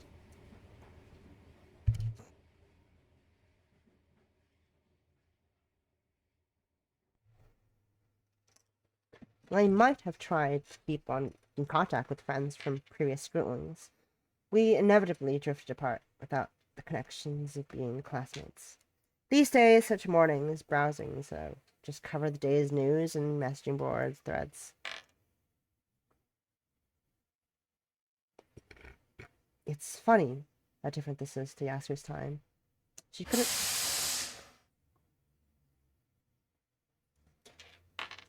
The situation of trains, with trains breaks, puts an abrupt halt to my thought. People yelping in surprise and unexpected shuddering. The stop is so sudden that I'd have fallen if not for putting a foot out before me.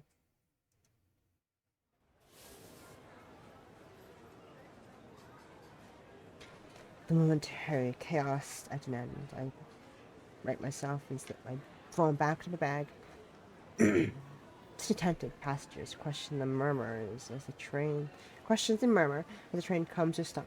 Far from any station, soon quieting as a monotone voice comes above monotone voice from above echoes throughout the carriage. I have struggled reading English words. Jesus fucking Christ. I am going to end it. I'm not going to end it.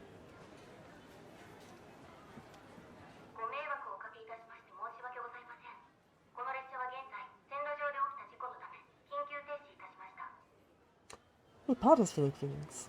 This train is currently stopped due to an accident on the line. The short, almost curt message only causes more consternation among the passengers.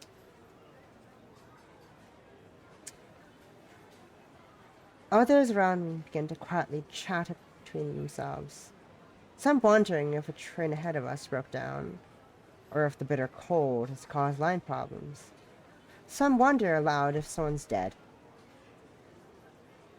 The scandalous excitement to the whispers barely hidden.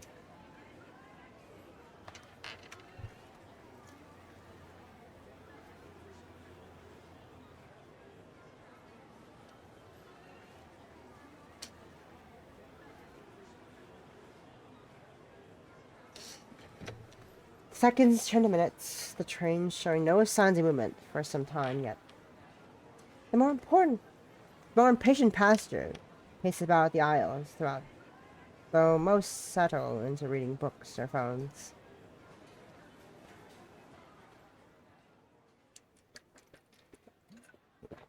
With the kid inside, only growing more stifling. I look at the snow-covered world outside, with some longing. As I do, a movement catches my eye from the tracks beyond. Below was correct, actually. Catching a glimpse of blue, I realize I've seen something I shouldn't have. A man in light blue coverall slowly makes his way along the gravel towards the front of the train, his face downcast. Dirty gloves hold a large, round roll of blue tarpaulin under his right arm. I've seen that material in use.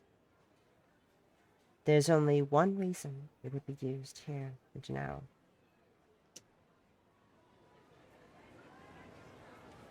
Suddenly, I find myself restless.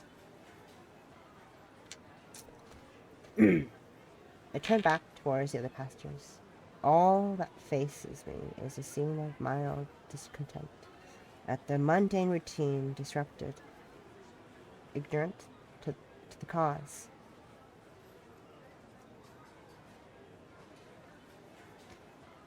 Without anything to do with the knowledge I have, I simply take out my phone and scroll through the news feeds once more. And so, one more passenger discontently waits for their routine to resume.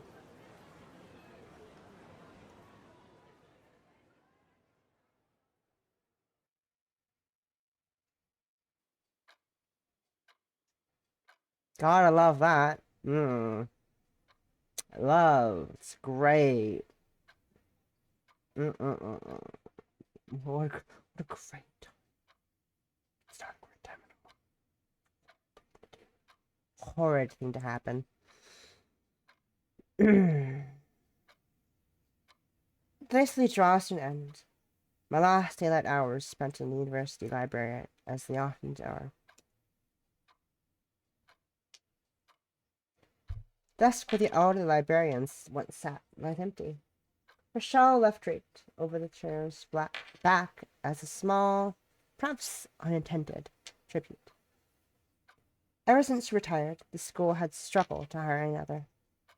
The two of us had shared a silent agreement. I often remained in the library long past closing time, allowed to study, while providing quiet company to the old lady as she worked to close up for the day. I enjoyed their quiet coexistence, free from expectations of more. A book slides into place onto a shelf ahead, rouses me from my reverie. Then a librarian, busily working away. One Shino Kikuchi, according to the email which introduced the newest member of the staff.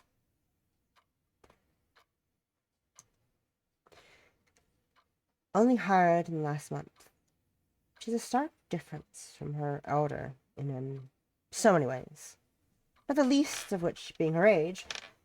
If I had to guess, she'd be in her early 20s at most. At least one thing is alike between them. She too lets me stay well into the evening. Perhaps the librarian passed what note to her.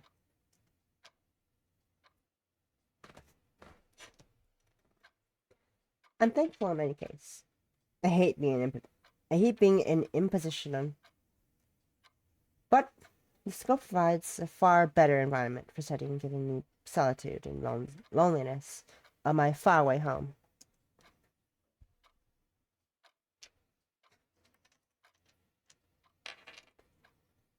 Looking back down, Jesus Christ, look back down at the book before me. A mundane bit of research material for my course. The words begin to dance as I try to read. The more I try to focus on the passages, the more my thoughts skate away. It's been happening with lectures throughout the day. One shudder or another in those last moments before the train stopped was when a human's life ended, feels like. In that instant, their wanderings in this world ended. Yet I have no other. I have no one other to tell. The same goes for the bandages running up my arm. They serve as an ever-present reminder of how little I have in common with anyone around here. もっと早くに言っとくべきだったよね。付き合ってくれてありがとう。I should have said this a while ago, but thanks for the company. The unexpected voice from the shelves ahead makes my head jerk upwards. I hadn't realized how routed I'd been from the morning experience, my heart only now returning to its normal pace, now that I have a distraction. Like so many others, Thorn wears a smile so easily, and I can't help but muse how odd she looks for a librarian. From her pathetic clothing to how every movement bellies a barely suppressed energy. 私こそ長居させてくれてありがとう。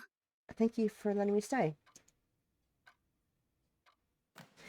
Evidently bored from her menial work and shelving books, she now takes my reply as an invitation to have a proper conversation. Setting down the book in her hand and comes over and spins the chair about, sitting herself sideways in a rather inelegant way.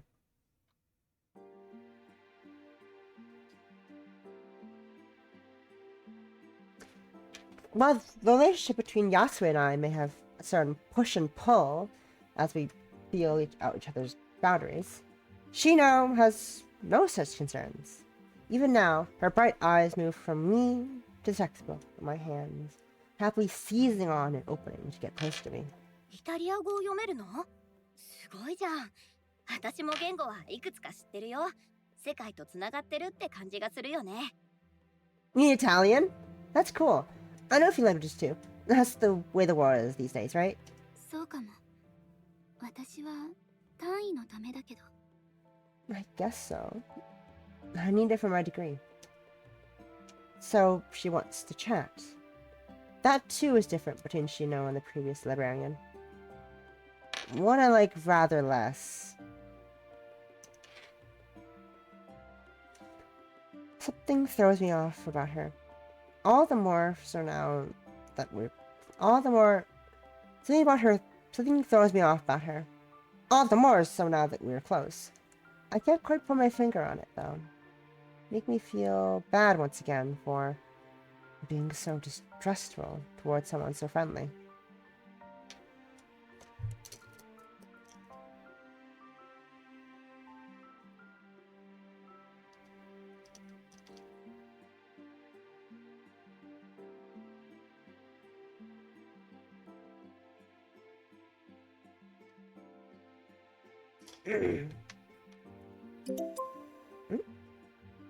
As if in answer to my wants to end the conversation, a playful ping resounds from Shina's pocket.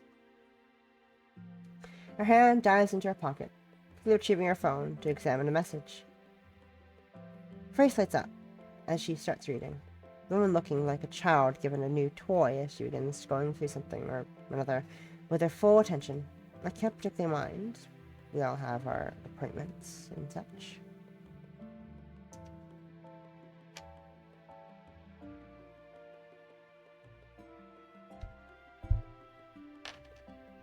A minute or so later, she fumbles about the on-screen Kana keyboard, slowly dragging her thumb across the grid to carefully type in a reply. Noticing my slightly baffled staring upon sending her message, she gives a grin. こういうのって本当にすごいよね。一昔前はただのチャットスペースだったのに、今じゃサイバースペース全部がポケットの中に収まるんだもん。世界中の誰とでも簡単につながれるし、図書館の蔵書も丸ごと収容できちゃう。These are pretty cool, aren't they? They might have just been for chatting before, but now it's all of cyberspace right in your pocket. The modern world's amazing. You can talk to anyone in the world so easily, or read an entire library. What an antiquated way of speaking. I've never heard cyberspace used by someone, at least not without a thick sense of irony. Was I intending to? Let my confusion show on my face. あれ、なんか変なこと言ったかな? Did I say something wrong? 別に。ただ、最近はみんなスマホに慣れてると思ってたから。Not at all. It's just... I thought everyone was used to phones these days. Jukely puts her phone away in her pocket, into her pocket, and takes to her feet once more, slightly embarrassed by my picking up on it. ああ、それはなんていうか。Well, how do I put this? 私はほら、田舎育ちだから、こういうのを使うようになったのってつい最近のことでさ。コンピューターとかスマホとかまだ慣れてなくて。I grew up in the country, so it's only recently that I've been able to try these things. Try things like this. Computers and smartphones are all new to me, really. I suppose being a country bumpkin would explain it. Though I thought even the most remote corners of Japan would at least have the cheaper smartphones around by now.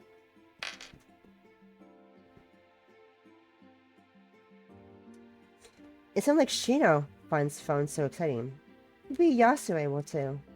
Getting any signal for internet access is obviously a non-starter though. じゃあ、どうして都会に来たの? What made you come to the city then? 一言で言えば冒険かな。いろんな仕事を転々として、その時々に興味があることをやってる。Adventure is his word. I tend to drift between jobs, taking on whatever interesting. ここの仕事も次が見つかるまでのつなぎってこと? どれくらいいるの? So this is temporary for you too? How long are you staying? She gives a simple shrug. 飽きるまでかな。 And should they get bored of this one, I guess? What an odd attitude. I'd vaguely heard of people who drift from job to job as their whims take them. It was my first time meeting someone like that. I'd be lying if I said I weren't a little envious of her approach of things. それって大変じゃない? Isn't that hard?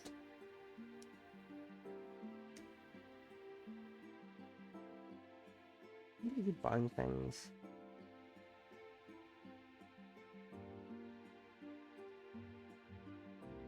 Wait a second, what is he doing? Oh. Okay. Cool. Interesting choice. Good choice, actually. No. Better than usual. Never mind. Anyway, I thought I'd criticize my friend for his financial choices. Isn't that hard? 別に、心のありようさえずれてなければ、生きるのはぐんと楽になるよ。Is this on?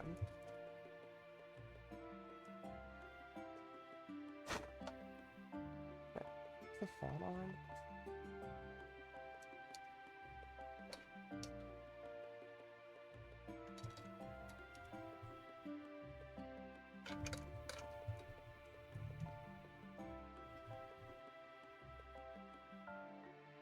Sorry. It just... Okay, yeah, we're good.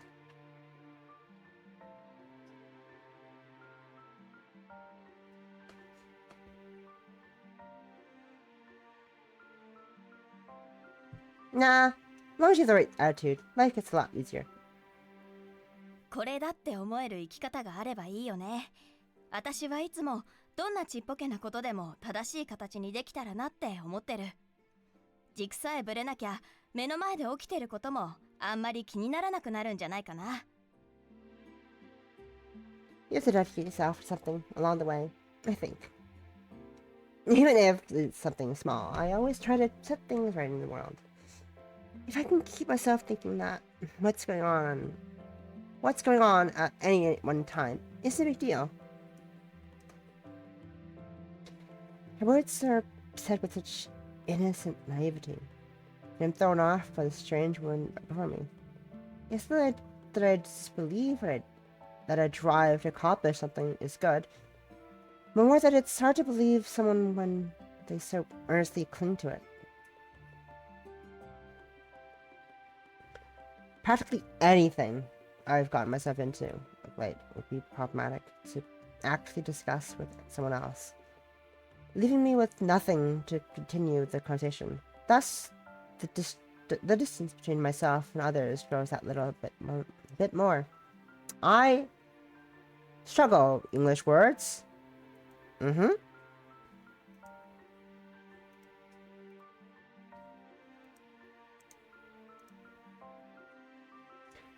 That isn't to say the carefree librarian is wrong. Well, if there's any cause, any single thing I can believe in, it's freeing Yasue from the sealed world. She, of all people, doesn't deserve that fate, and I alone have the knowledge to even find her. Oh.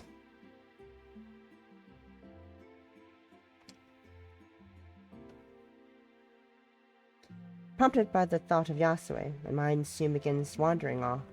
My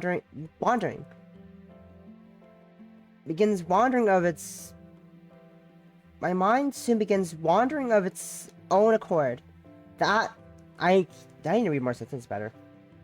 If Shino wants to talk, I might as well try to give something useful out of her. 魔術師のこと、何か知ってる？ I was wondering if you knew anything about mages. 急に話題が変わったね。 That's quite the shooting topic. ついこの前、医者をやってる魔術師の記事を読んだの。それでちょっと気になって。I saw a news article about a mage who works as a doctor a few days ago. It just made me curious. I realized I fucking glided so far away from the screen. What the heck? I've glided so far away from where I had myself before. Wow.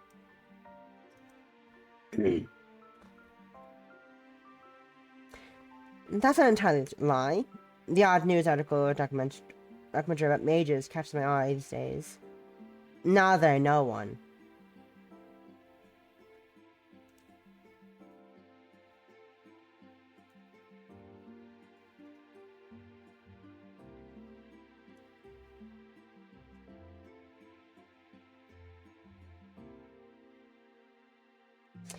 Nurse shifts about discomforting. Discomforted by the subject. She quickly tries to paper over her reaction upon realizing I've noticed. 気になる存在ではあるよね。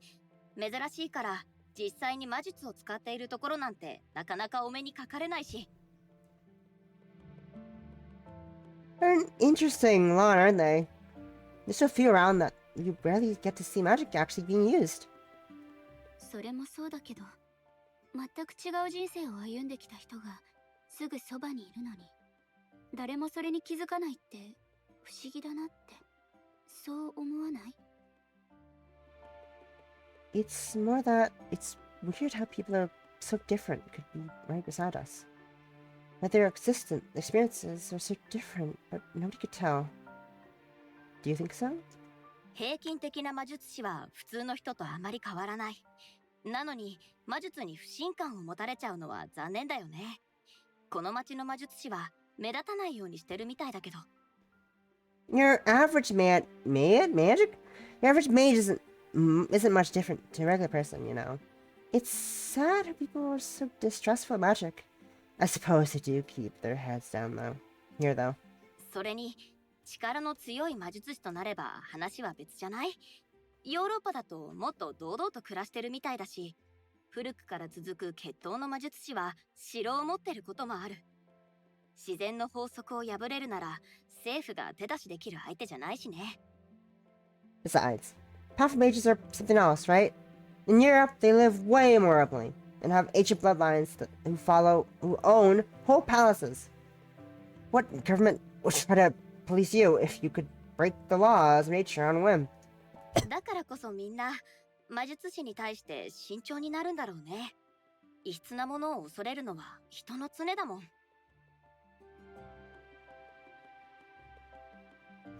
I suppose that's why people get so cautious from my mages, though.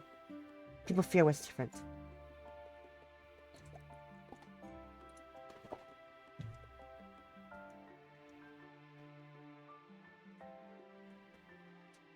I can only imagine how powerful a mage must have been to seal away a whole portion of the world. The entirety of old Sapporo and its people, carved away from reality and lingering for an eternity. How anyone else hasn't gone mad is beyond me. Juno's earnestness is so less visible on this topic than the last. Her angst over people's dislike of mages is quite clear. She hardly seems the type to hide her feelings, earning her some degree of trust. Even if I do dislike her nosiness.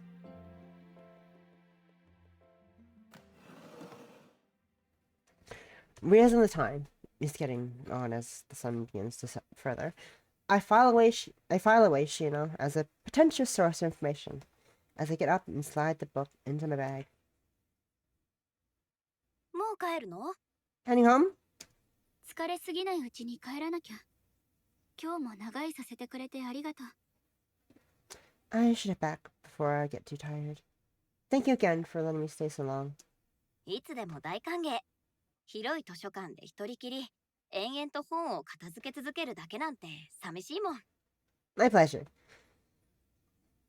Endlessly stacking books in this big building all by myself gets lonely. With that, I give an appreciative nod before pulling my coat from my seat and slinging it over my shoulders, my bag falling before I start shuffling out of the library. Cursed thought, Shino looks like an Uma horse. いつでも大歓迎。広い She 図書館で does. 一人きり、 Kind 延 of. 々と本を片付け Oh 続けるだけなん no! て寂しいもん。 Bolivia, what have you done? No!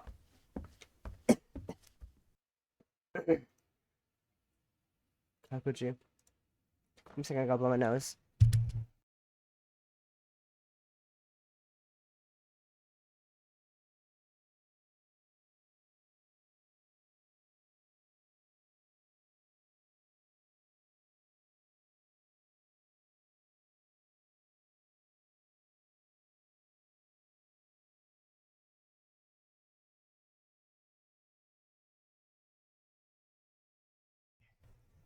I started playing that game this morning, early this morning. I started playing early this morning. I did like fucking like 10 rerolls. It really took a while. So I got one singular good card for support. I was like, okay, listen, I'm just call it there. I will keep the soil. I'm gonna just get the one good card. I did do the sun hydrates. I did some nudge while in the start of the screen. Thank you, Olivia. I did them all earlier when you redeemed them. I saw them all. I did them all while I was doing other things in the background. Thank you again for the sun hydrates, Olivia. How could you? Drowning me. Rude.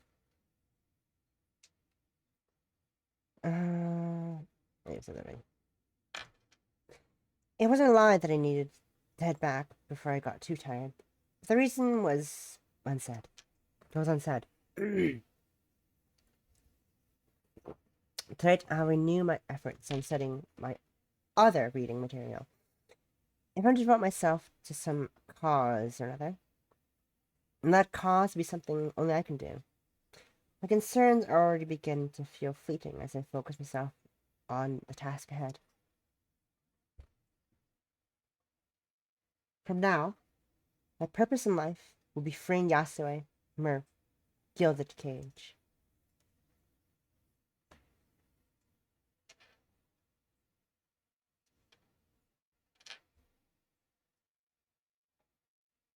Act 1, Scene 3, A Different Time.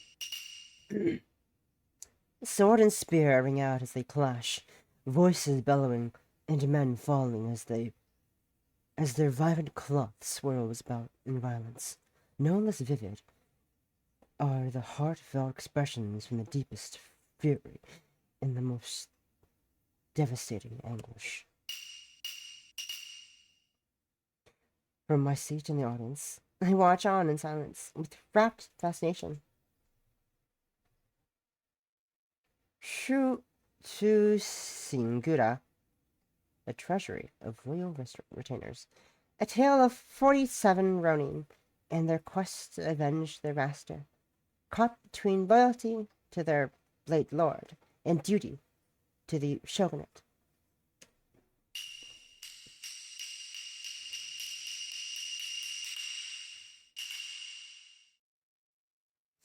The story reaches its bloody conclusion, the villain cut down and their lord's spirit at peace. Fighting against the shogun, however, all will sacrifice themselves for their deeds. It's a stirring performance. The actors' heartfelt cries and gestures feeling more visceral than any picture on a screen. Like most of my age, I thought theater a bit old-fashioned, obsoleted by the movies and TV shows. How wrong I was.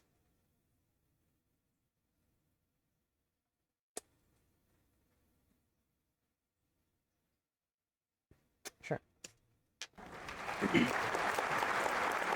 The crowd's applause, drum around, echoes about as the heavy curtains draw across the stage.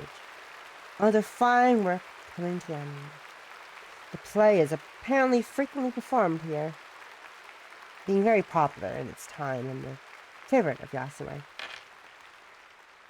It's no wonder, either, this is the heartfelt tale of honor in an era in search of a cause.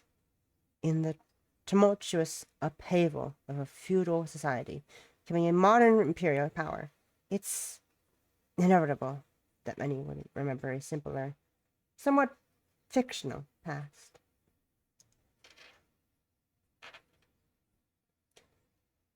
Singura even resonates with someone like me. It isn't an honor doesn't exist anymore in my own time, albeit in a different form, but that it's distant. Something you only hear about on the news.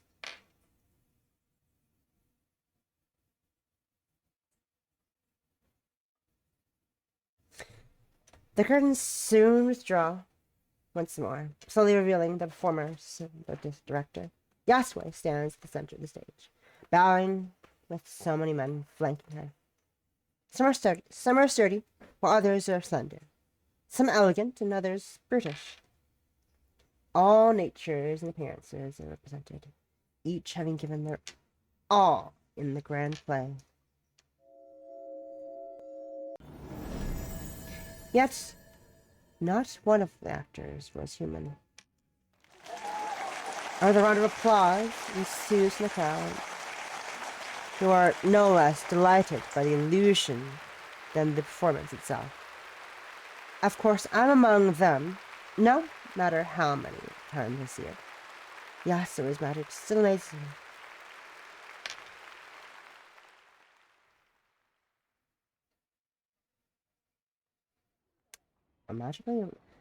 A literal one-person play is wild to think about. Wow. With little to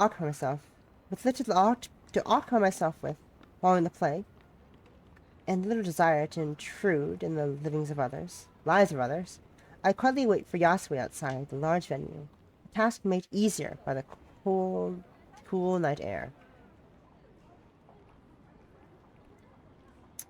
Something I found interesting about the difference between the demo and the full game is that this scene is in the morning in the demo, like in the old demo at least that I played a year ago. I think in the new demo that released with voice acting they have it in nighttime as well. But it's interesting change that they made this from morning to night. It's interesting. If I'm looking back, you can see this is a bit later in the scene, but it's in the morning as opposed to currently nighttime. Fun change. Fun little change that I noticed when watching other people play the demo a couple weeks ago, a few weeks ago, and I noticed this difference. I also don't remember. I also, funny enough, when I was watching the people play the demo, I had no recollection of this part of the demo that I played. I did play it, that's for sure. I just didn't remember it happening ever, for some reason. I don't know why. Anyways, mostly not by myself with following the play, and the desire to intrude in the lives of others. I quietly wait for Yasui outside the large venue, perhaps made easier by the cool night air. Life goes by slowly here. That contrast is one of the most jarring things about our two worlds. Even the most patient modern people have a sense of urgency about them. They're always thinking of things they need to do, people to meet, and news to read. Here, the old man urging his horse to simply dance it. The old man urging his horse on simply pines for a meal and bath. His day's work over. Oh, it's got a... Oh, it's got a door, huh? As Yasui finally leaves the venue, I call out to her. The way her shoulders relax a little when she sees me waiting doesn't go missed. 楽しんでもらえたかしら? I just enjoyed the show? ええ、とても。普段歌舞伎や舞台なんて無縁の生活だけど、それでも感動したよ。Of course, I don't get to see kabuki much, and definitely nothing like that.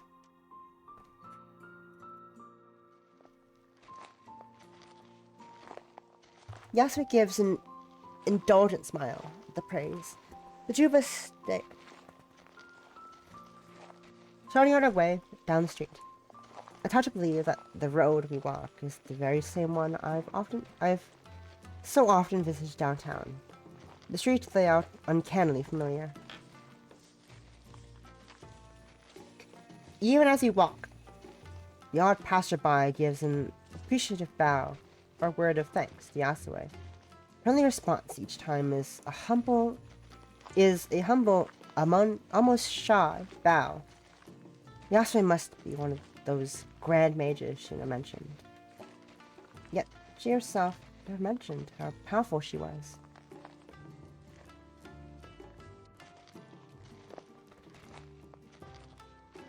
Forever finding herself flustered by those around us, she instead turns to me for a conversation. 一つ聞きたいことがあるの。現代でもまだ歌舞伎は人気があるのかしら？私の劇場はまだ残っていて。I do have one question about the modern world. Is kabuki still enjoyed? Do you know if my venue is still there? I feel a little pained by her clear hope for a different answer than I can give. In a world of movies, phones, and streaming, theaters largely relegated to the more culturally refined. Modernity continue unquestioned. Her theater is little more than a small plaque in the real world, one of many minor landmarks commuters unknowingly walk by each day. Were it not for Yasui's interest in the topic, I wouldn't have noticed the unremarkable sign myself. Said plaque never mentioned Yasui, though. Oh, someone who seems to have practically created the venue's reputation. 今はいろんな娯楽があるから、劇場に通ってるのは年配の方が多いかな。People have more a lot of entertainment available to them these days. So it's usually the older generation who still attends. でも本州だとまだ観客は多い方。札幌は本州ほどじゃないけど、アマチュアのって素人上がりの人たちの歌舞伎が時々上演されてる。Theater still has a good audience in the mainland, though. Not so much around Sapporo. But amateur kabuki is still performed every so often.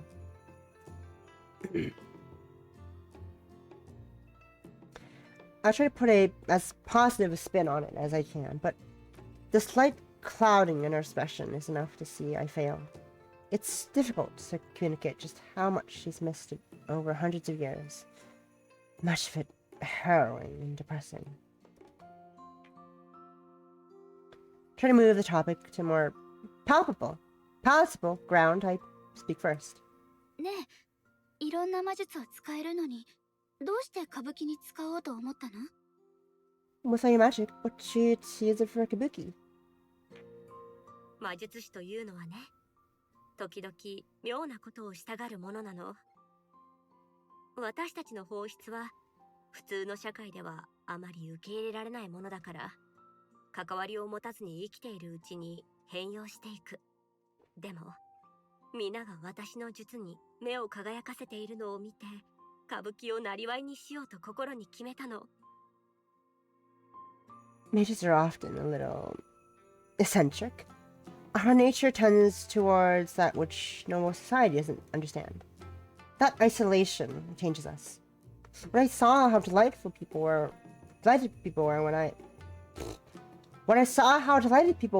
with what I conjured, I decided then and there to keep doing it for a living. 妹にも普通の人々と関わっていきたいという思いがあればよかったのに。If only my sister had the same desire to remain rooted with common people. She never mentioned she had a sister. Even now, her words more mumbled to herself than directed towards me. 魔術師ってあんまりいなさそう。私、あなたに会うまで一人も知らなかった。There don't exactly seem to be many mages around. I've never seen one before meeting you.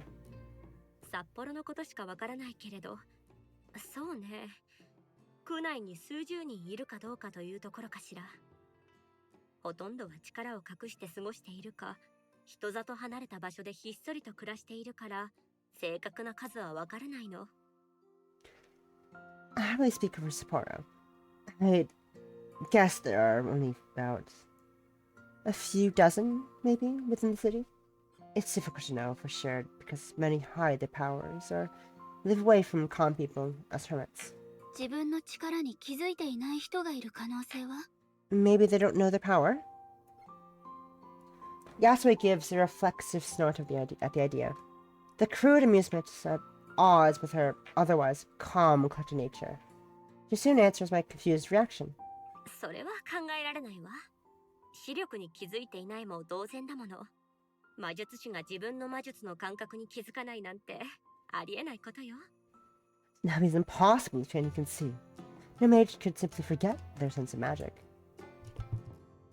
あ、そうなんだ。ごめん、私、本当に何も知らなくて。See, sorry, I don't really know much about. I really don't know much of anything about this. そうでしょうね。でもあなたはこの閉ざされた世界をやすやすと行き来しているようね。You say that, but you seem to leave the sealed world quite easily. I think to myself about how to communicate such a thing, ending up with another clumsy analogy just as Yasui had used. 一言で言えば、石を握ってるような感覚かな。手を離すだけ。だから、元の世界に戻るのは簡単。If I had to put it one way, it feels like holding a rock. Letting go, returning to a normal world. It's easy. でも、こっちの世界に来るのは、地面にある石を浮かせるような感じ。今は確実にできるけど、やっぱり、まだ実感は湧かない。On the other hand, getting here is like making a rock on the ground float up in my hand. Even though I could do it, I could do this reliably now, it still feels surreal. って言えば分かってもらえるかな。 Does that make any sense? ええ、実に理にかなっているわね。私も魔術について聞かれたらそう説明すると思う。That makes altogether too much sense, actually. I couldn't describe magic any better than myself. Magic. With this, she emphasizes her point by conjuring a fan into her hand. 魔術は物理法則に反するもの。私たちは現実を否定しているわけだから、現実は何であれ、魔術を使われることに反作用を生じさせる。Magic doesn't fit the laws of physics. We're denying reality, and so reality works against whatever is magic's being used.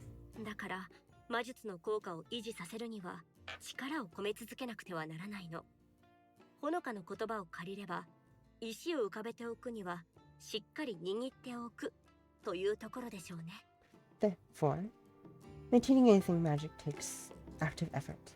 To use your words, to keep a rock in the air, you have to hold onto it. そして手を緩めると Simply let your hand loose and...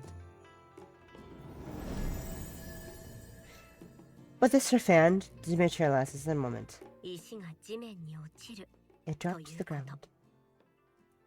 と。もしかしたらほのかは自分で思っているよりも魔術のことをよく分かっているのかもしれないわね。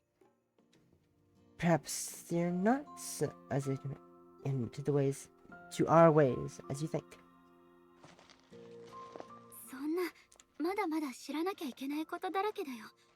私質問してばかりだよね。嫌ならごめん。 I still need to learn more about all this. Sorry if you don't like me questioning you all the time. とんでもない。あなたの好奇心は素敵よ。お友達に聞いたことは？ On the contrary, I actually rather like that sense of curiosity you have about you. Have you tried asking your friends about them? 友達なんていないよ。誰かと仲良くなれる性格でもないし。 I don't have friends to ask. I'm not really that type. あら、私にはそうは思えないけれど。You seem rather approachable to me. 実はね、この世界に来るのがわざと年だけを積んですっかり傲慢になった年寄りの魔術師だったらどうしようかと心配していたの。 Here I was worried whoever might arrive in the world will be some aloof old mage, grown haughty and arrogant from skill and age.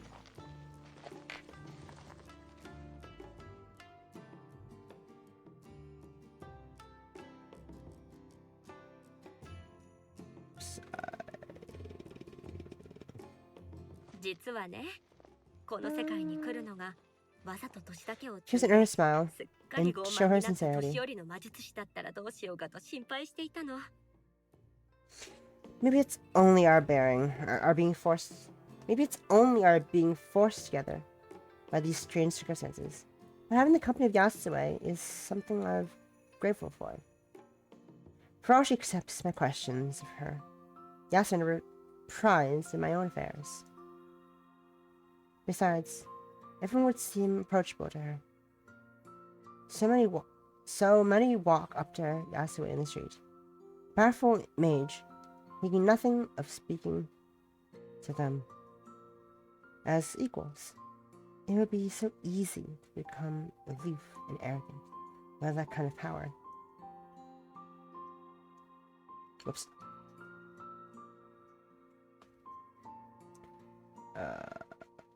She's so easygoing and has so many skills and interests. In every way, Yasue is far better person than I am. How unfair it is that someone like her, instead of me, could be so cruelly sealed away.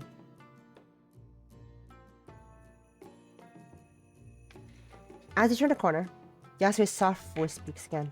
もう一つ聞きたいことがあったの。どうして私を強い魔術師だと思ったの？比べられる魔術師の知り合いなんていないでしょ？ I did have one more question, actually. Where did you get the idea that I was powerful? You have nobody to compare me with, right? 大学の新しい師匠がおしゃべり好きだから魔術のこと聞いてみたの。自分がまあ、大学生なのね。すごいわ。何を勉強しているのか聞いても。大学の新しい師匠、もう一つ聞きたいことがあったの。大学の新しい師匠がおしゃべり好きだから魔術のこと聞いてみたの。自 The 分 librarian. が使うもののことは知っておきたいし。The librarian at my university wanted to chat with me, so he asked about magic. I thought I should know more about something I'm using. まあ、大学生なのね。すごいわ。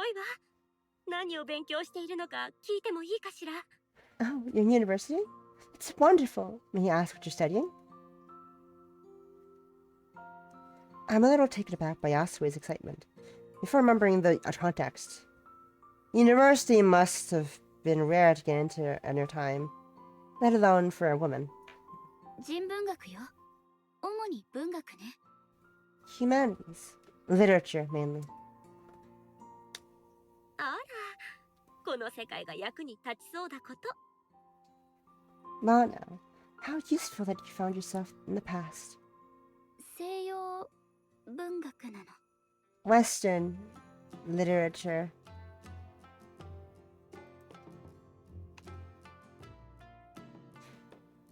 The pace of the conversation comes to a stop. Yasue left with an awkward smile. We almost find a common wavelength so often. Only to miss by so little each time. Then again, if it hadn't been for my interest in European literature, I'd never have learned that book on blood magic. I wouldn't have had the patience to slowly read through the pages either. My well-thumbed Italian dictionary at hand all the while. ここで聞いた情報を使わせてもらうとしても、参考文献一覧にどう書けばいいの？友達から聞いた話とか？ What would I put as a bibliography? Either I could use something I found here. A friend told me. あら、友達はいないんじゃなかったの？ I thought you didn't have any friends. That was cheap rhetorical crap. And her teasing face shows she knows it. That said, I found myself rolling the idea around my mind like a sweet.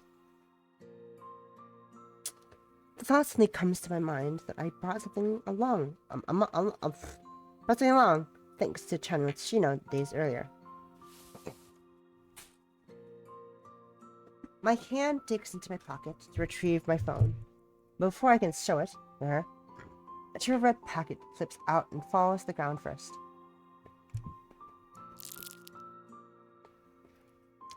Yasue's curiosity takes control. She quickly stoops down and takes it in her hands. Choco. これは？ Legally distinct chocolate wafer candy. What's this? あ、それ今まですっかり忘れちゃってた。チョコレートを持ってきたの。 Oh, I completely forgot about buying that. It's just some chocolate. Yasui hardly hears me, entirely captivated by the relic of my world. As she turns the packet this way and that, she's probably unable to read the English branding. The unused and modern packing to begin with. And unused to modern packing to begin with.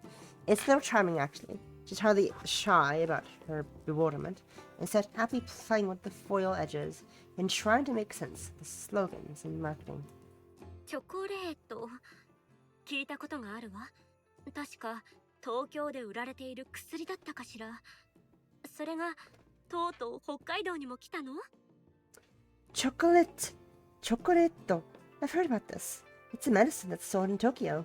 So this has finally made it to Hokkaido then? これは薬じゃなくて、ただの食べ物よ。お菓子って言えばいいかな。Oh, it's not a medicine. It's just a food. A sweet, I guess. She's not making a secret of wanting to eat it. Very visibly, stopping herself from asking. I feel like a mother whose child is begging at the store. 食べていいよ。高くないものだし。 You can have it. It's cheap. That's cute. Oh. I'm a little startled by how quickly she begins to work on the wrapper, and how clumsily she rips it apart. It's easy to forget just how ingrained so many everyday things are to a modern person, like the specific ways packets are designed to open. Lol.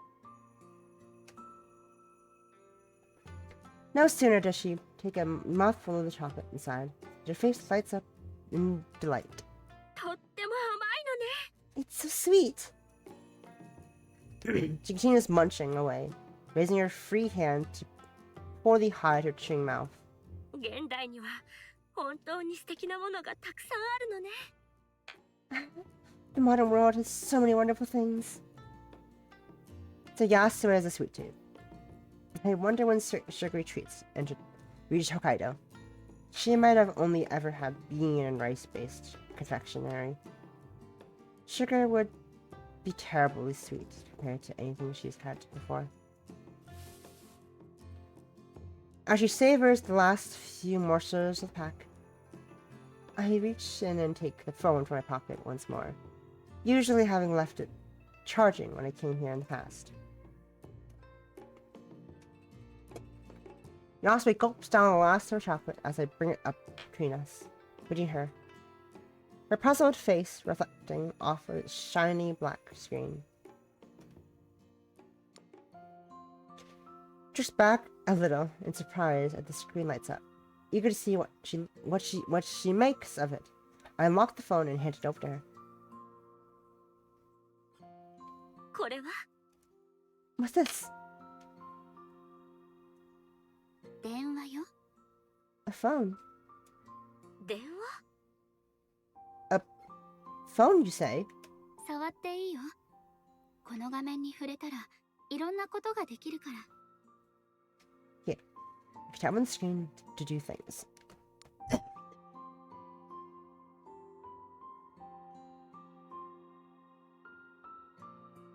I give a couple taps here and there to show opening an app and such, before Yasue gives it a try for herself.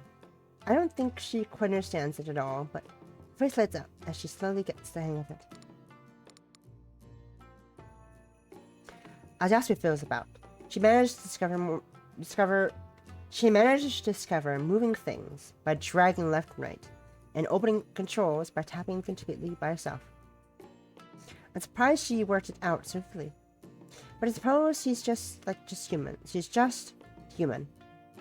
It's not like I understand how a phone really works. I just use it.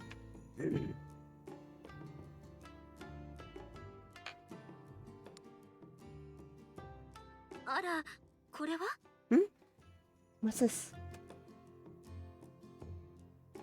As she lowers the phone for me to see, it appears Yasue managed to open the camera app. The viewfinder currently pointing down at her feet.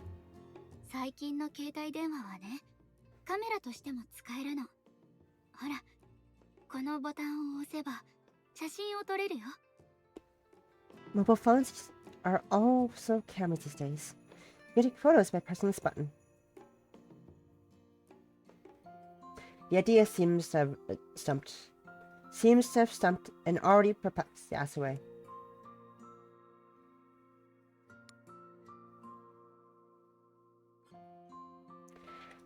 I took the phone back to guide her through how the camera works, changing the front camera and holding it out to show both of us on screen.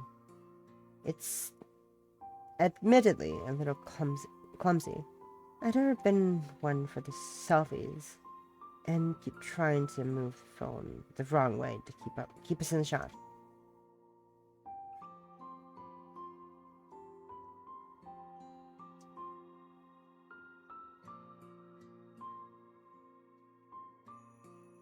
The look of sheer glee on Yasue's face when it all clicks for her phone. As seen on the screen for us, makes it all worth it. I can't help but smile at the absurdity of the situation, at the two of us, crowd into the swing frame.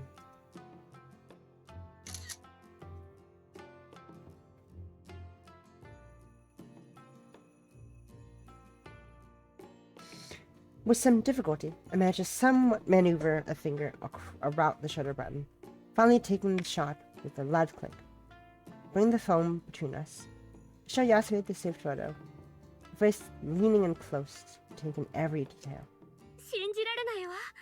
色が鮮やかで、それにじっとしていなくてもいいのね。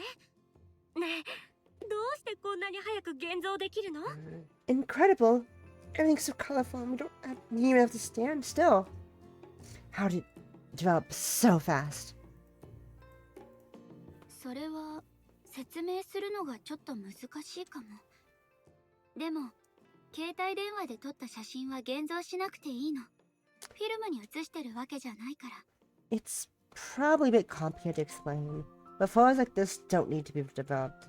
It's not going to film. I'm so used to the digital era that the days of film cameras slip my mind. As I replace the phone in my pocket, I say, right yourself. The excited energy from our new discovery still remains. I have to remind myself yet again this woman's actually the older one of us. ありがとう、ほのか。こんなに長く本物の世界を感じたのは初めてよ。今は何という時代なの？ Thank you, Honoka. It's the first time in so long. I feel like I have some connection to the world of the... Which year is it now? 明治の後、大正、昭和、平成ときて、今は令和よ。After the Meiji era, it was Taisho, Showa, Heisei, and now Reiwa. 令和。いい響きね。きっと素晴らしい暮らしを送っているんでしょうね。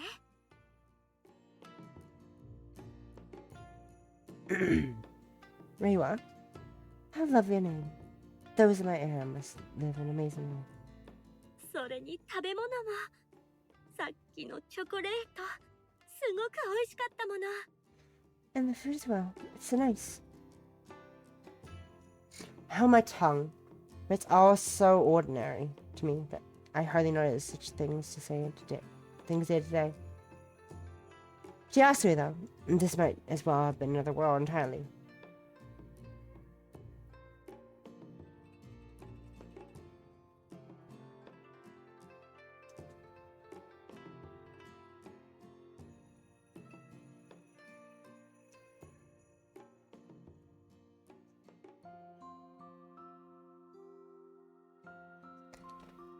But her childlike joy is quite charming. It feels nice to have helped her, however accidental it might have been. I wonder just how long it's been since I've helped with her.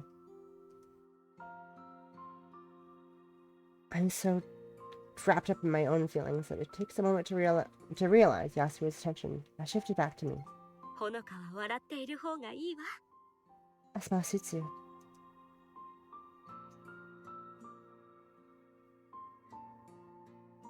In a moment, my face collapses.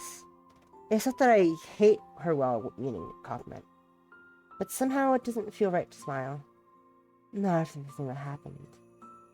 安江はどうしていつも笑っていられるの？閉じ込められた後でさえも。I don't know how you smile so easily, especially after being steered away. だってもう100年以上経ったのよ。年も人々もこの世界も何一つ変わらないまま。昔はこんな風じゃなかったのよ。安江はだってもう100年以上経ったのよ。年も人々もこの世界も何一つ変わらないまま。昔はこんな風じゃなかったのよ。一番辛かったのはこの世界から抜け出そうとしていた頃でしょうね。でもどうして年を取らないの？ちっとも年を取ってるように見えない。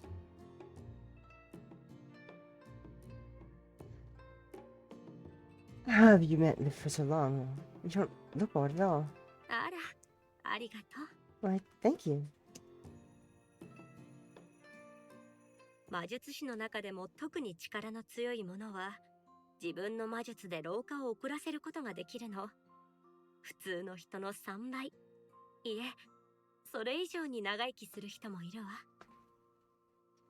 Mages, tough ones anyway, entrap a little of their magic to slow their aging. It's not unusual for someone to live perhaps triple a normal home lifespan, even more. あっさりと諦めることもできたけれど、私は I could have taken the easy way out and done so as well, but ここで死ぬわけにはいかなかった。あの子が私をさまよ、ここで死ぬわけにはいかなかった。あっさりと諦めることもできたけれど、私はここで死ぬわけにはいかなかった。あの子が私をさまよわせるべく作ったこの牢獄で死ぬわけにはいかなかったのよ。あの子への復讐は私の最後の劇になっていたでしょうね。あの子がまだ生きているならだけれど。 I couldn't let myself die here. Not in the prison she set me to wander. My revenge at her would have been my final play. If only she lived here. She still lived.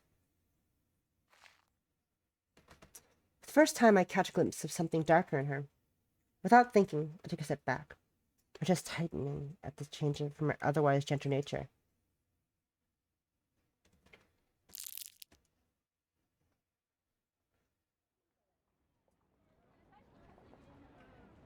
The cheerful red packet crumpling up in her tightened hand reminds her of the here and now. Yase forces the thought from her mind, given my presence. It's only natural to hate anyone who did such a thing to her. I didn't know she had such anger balled up. ほのかには関係のない話よね。この話はここまでにしましょう。 That isn't your concern, though. Let's end talking of that matter. そういえば、ほのかの世界は随分と様変わりしているようね。おズボンが一般的なのかしら？ I see much has changed in your world, if not mine. Pants are common now, for one. She was a small smile, trying to distract herself with a light topic. I can't help but feel awful, but I humor Yasme for her sake. I won't say it to her now, of all times, but this world reminds me a little of a snow globe. A small slice of the world captured in one point in time and now everlasting. A world where the company of strangers is all she had. そうだけど安心して。着物や浴衣もお祭りや行事の時に着てる人は多いから。私も最近の花火大会で浴衣を着たよ。Don't worry. Kimono and yukata are still worn especially for festivals and events. I wore one to the last fireworks, actually. Saving. Unimportant? We're good. まあ、ぜひ見てみたいわ。きっと似合うでしょうね。 I like to see that. You look pretty in one. Every so often, she recips into undeserving compliments. I get that she wants to put me at ease, though. 子供の頃の一番古い記憶の一つが、浴衣を着て出かける準備は万端だったのに、祭りが中止になったことでね。泣いてダダをこねる私を慰めようと、両親がホタルを見に連れて行ってくれたの。 One of my earliest memories as a child is of standing around my yukata, all ready to go. The festival being cancelled. To cheer me up, my parents took me to see fireflies instead. あの時のホタルは花火よりも綺麗だった。夜の闇に浮かび上がる光が子供心に魔法みたいだと思ったの。 When I saw them, I thought that they were better than any fireworks. They almost looked magical as a child, floating about in the night's darkness.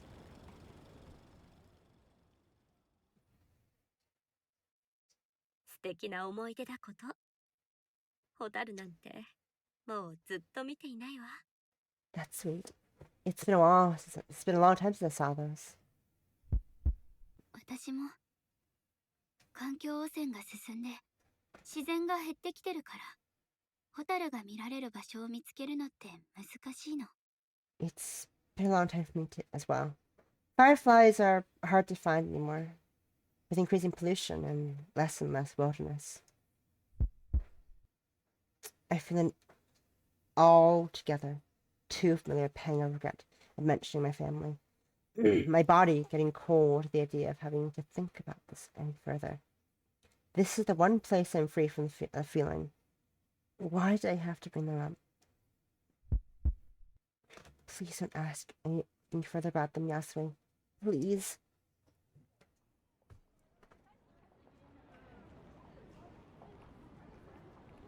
Soon, that wish becomes altogether too true. Silence makes it clear. Yas has been taken off guard, acutely aware of the topic to avoid.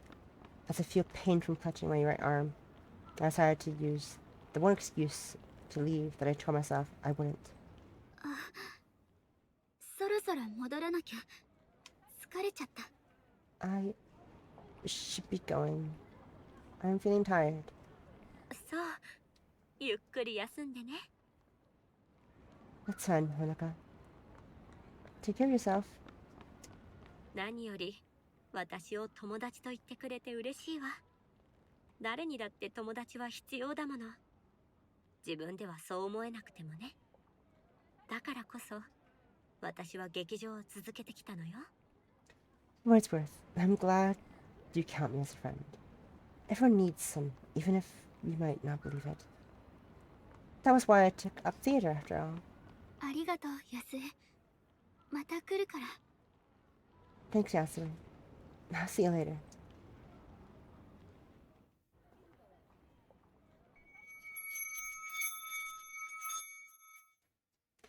With that, I took a deep breath and closed my eyes. Even as the magic begins to take hold, my mind is elsewhere. I can't make the world a better place as Shio is working towards. I'm too selfish and too useless doing something like that. What I can do is help this one person.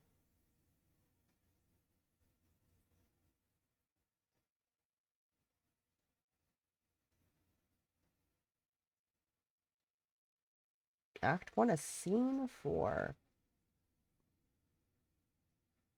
This is new to me, I think. Yes, I think this is new to me. Ooh. New content to me. I think, at least. I'm gonna quickly go around and dehydrate and move to you with this Scene 4. BRB.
I'm back. Sorry about that. Checking things real quick, and everything seems to be good.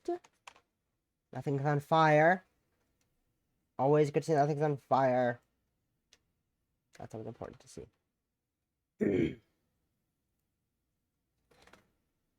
Every person is a last goodbye. At last, take care. A last smile, hug, and wave. I never knew which would be the last until... I'm blind! Ah!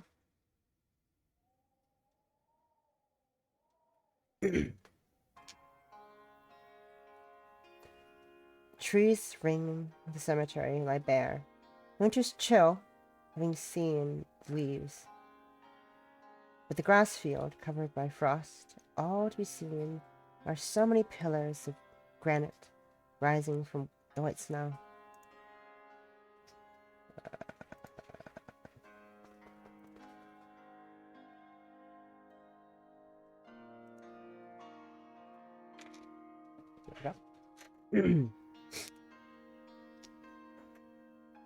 The Asakawa family gravestone stands amongst them. On its side, 2 names are written.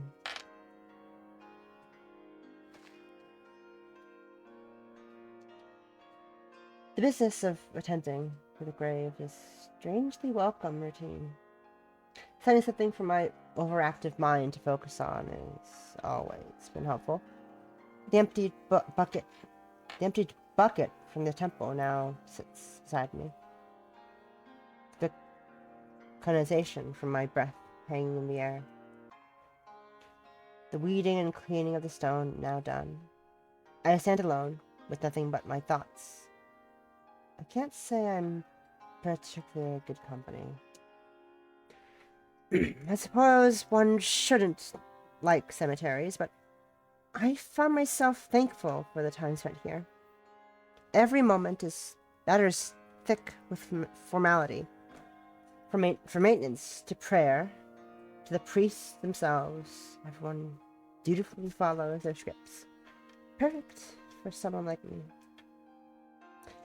As far as I can tell, the remarkable cemetery in Sapporo's outskirts has been here since the city's founding.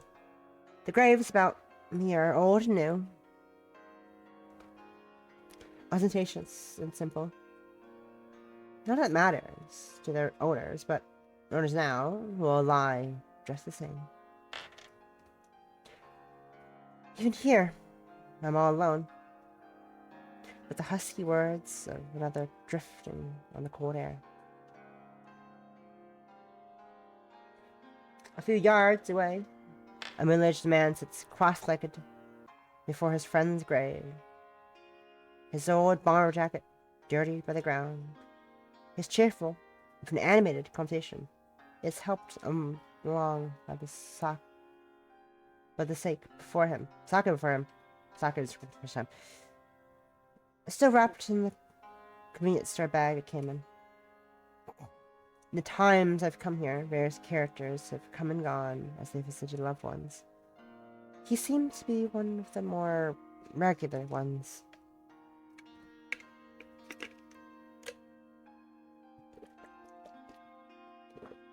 I, too, once talked to my parents' grave. About my worries and musings, the day's events, even about Yasue and the wondrous world she inhabited, of the kabuki performance she put on, her favorites, and so on. But I soon stopped. It was sad I should talk to my parents at their resting place, but as I stand before them, the words don't come. For all I try, my heart just aches all the more. Perhaps it's simply that I'm the wrong generation to find comfort in. For all the rituals about death, I've never place any faith in such things. The hole they left will never, can never, be filled. No amount of talking to cold stone will change that.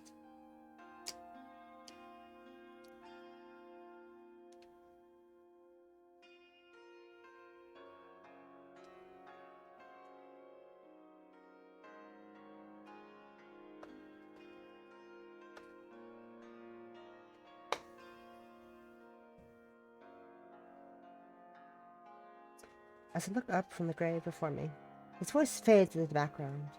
The sight before me is as captivating now as the first time I saw it.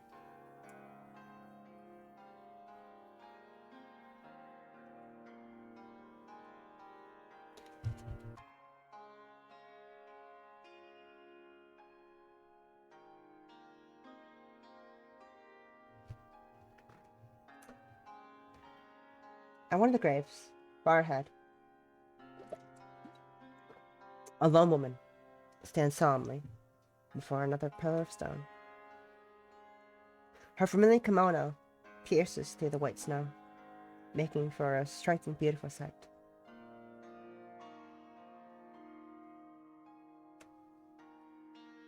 She's never said a word in all the time she's visited this place, nor has she attended to the maintenance of the lichen-covered grave. Perhaps an old-fashioned matriarch, or simply a traditionalist. She glides with grace and precision on her steps. In the midst of the falling snow, Lily stands alone, grieving in haunting silence.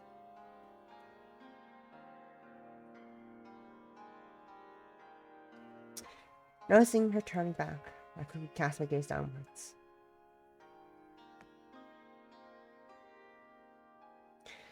The path to leave runs past me. The woman's Zori sandals, clattering with each small and measured step. Her clothing forces.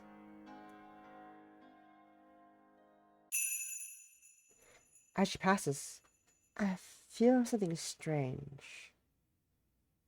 Not once have we spoken, nor have we so much as looked at each other.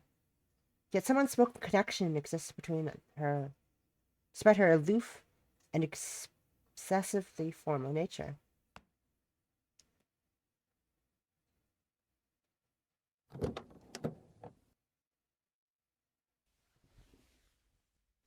Perhaps out of that connection, or mere curiosity, I dared to briefly glance behind me.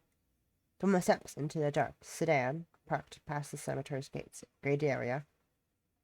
A sharp-looking blonde woman holding the back door open for her.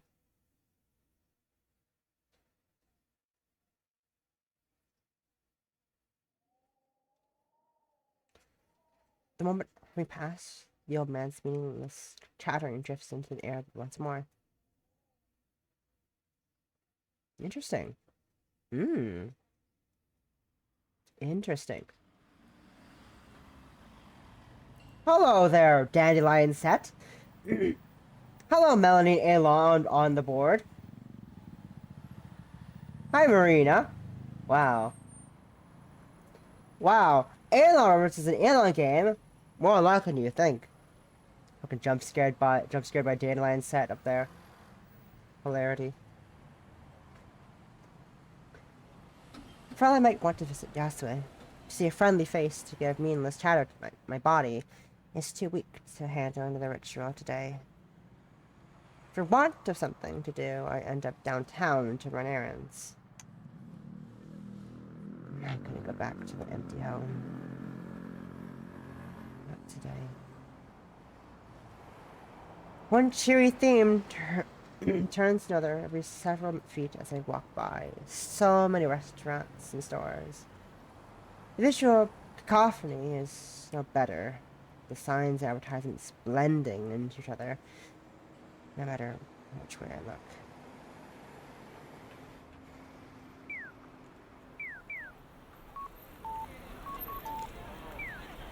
The other cars rolling by is interrupted by the cheerful chirp of the walking signal. From the crowd, I walk across the wide boulevard to another set of stores selling another set of products.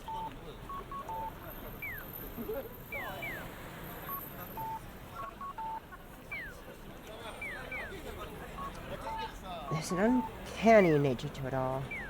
The street layout is the same as Yasue's time, more or less.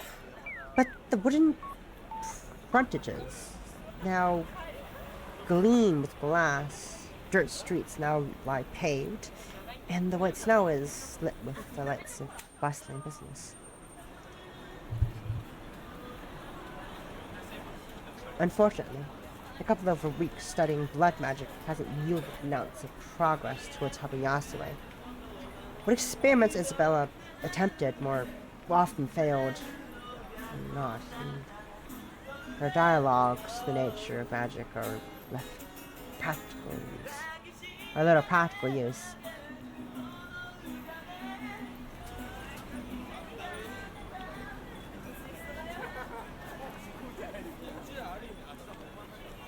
She was a normal person who stumbled into a world she didn't understand. Just as I did.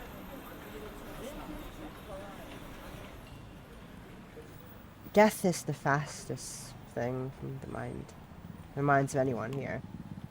The scars I carry would make any of them think less of me, as much as I want to help Yasue, and the only one who ever knows of her existence.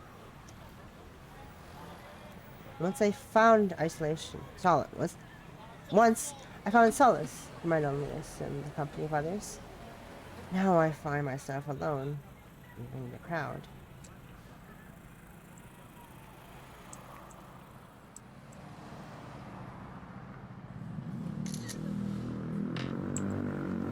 The crowd around me spurs an idea. Taking my phone from my pocket and moving out of the way a little, I bring up the camera app and take a quick photo. A momentary shot of an ordinary evening in Sapporo. A scene once transcendent, now captured for eternity. Transient. Not transcendent, transient. Oh! Whether myself or without, I managed to come through from her world to mine with a surprise. Given my stupor, I didn't. Given my stupor didn't. I imagine the clumsy false magic I'm using, and that's what makes it across. Regardless, I quickly seize upon it as a way to bring some of my worlds and Yasue's. Taking the odd photo for her has proved surprisingly enjoyable. I wouldn't say I am a practically good photographer, but I've noticed some good opportunities while going about my day.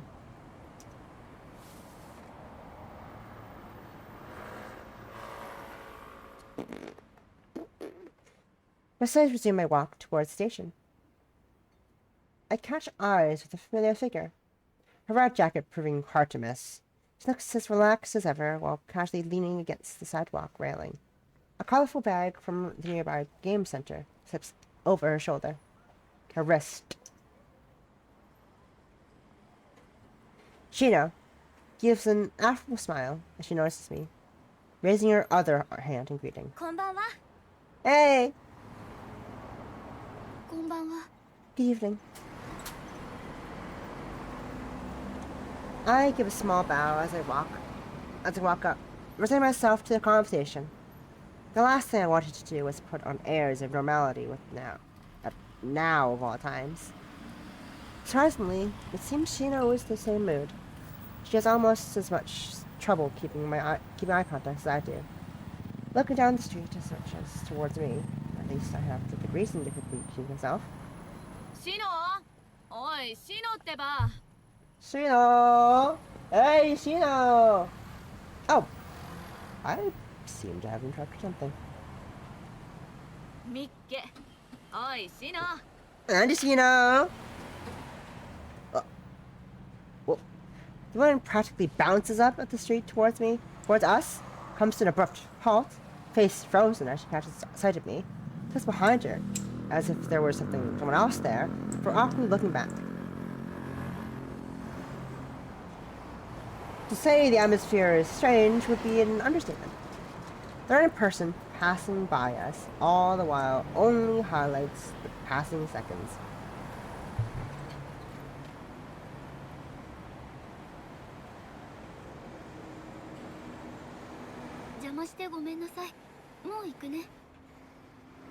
Sorry, I should be going. そんなことないよ。ちょうどよかった。No, no, this is good. ほのかちゃん、こっちは友達のカオル。Hanukkah, me and friend, Kaoru. どうも。 Hey. Hey. I should have known Shino would find a way to rescue the situation. I wish she hadn't. It's only after Shino's companion greets me that I realize I've consciously shifted behind her.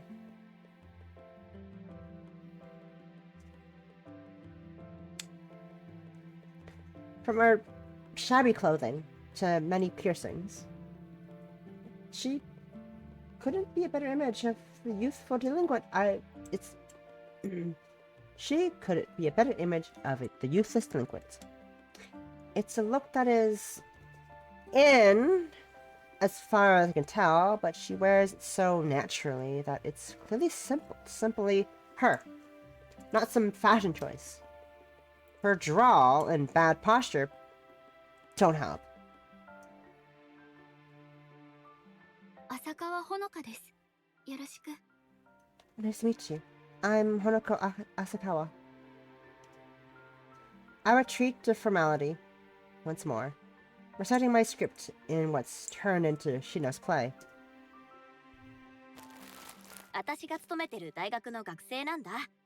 自己紹介も済んだことだし、店に入ろっか。Just a friend from the school at work. Now that we're all introduced, shall we go in?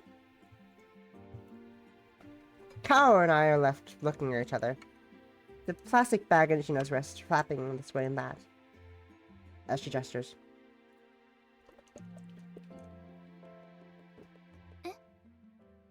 Sorry? カオルとそこの居酒屋に行く約束してんの。ほのかちゃんもおいでよ。多い方が楽しいし。ね。Kao and I are gonna try this bar. You should come with us. The more the merrier, right? I try to find an excuse not to, but I can't think on short notice. There's other issue too. This area feels familiar, somewhat. Distracted while being watched by both, I end up mumbling a half-hearted acceptance. じゃあ、お邪魔しようかな。 Sure.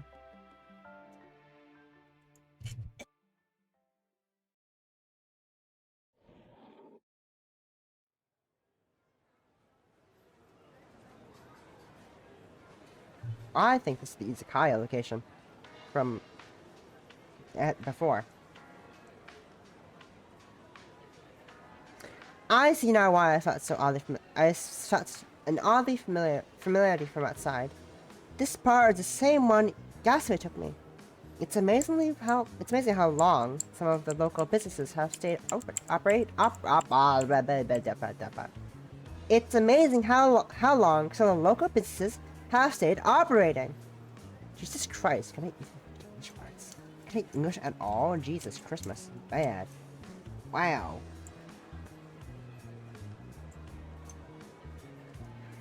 Then again, while it may be in the same place, the differences inside it may make me wonder if it could truly be called the same bar. The beer posters on the walls have been replaced by a trendy mural, and the old electronic lamps are long gone thanks to the new LED lights. Even the order is different. Kaori talks Shino through how to use the tablet mounted. Even the ordering is different. Kaori tells Shino through how to use the tablet mounted on the center of the table. A dizzying variety of foods and drinks available at the press of a button. It's a world away from hailing the grisly owner as he hobbles about. Is that Miho? No! That is not Miho. Though I see the confusion. That is not Miho. That is not Miho, Bolivia. That is Kaoru. Not Miho. Kaoru. Not Miho.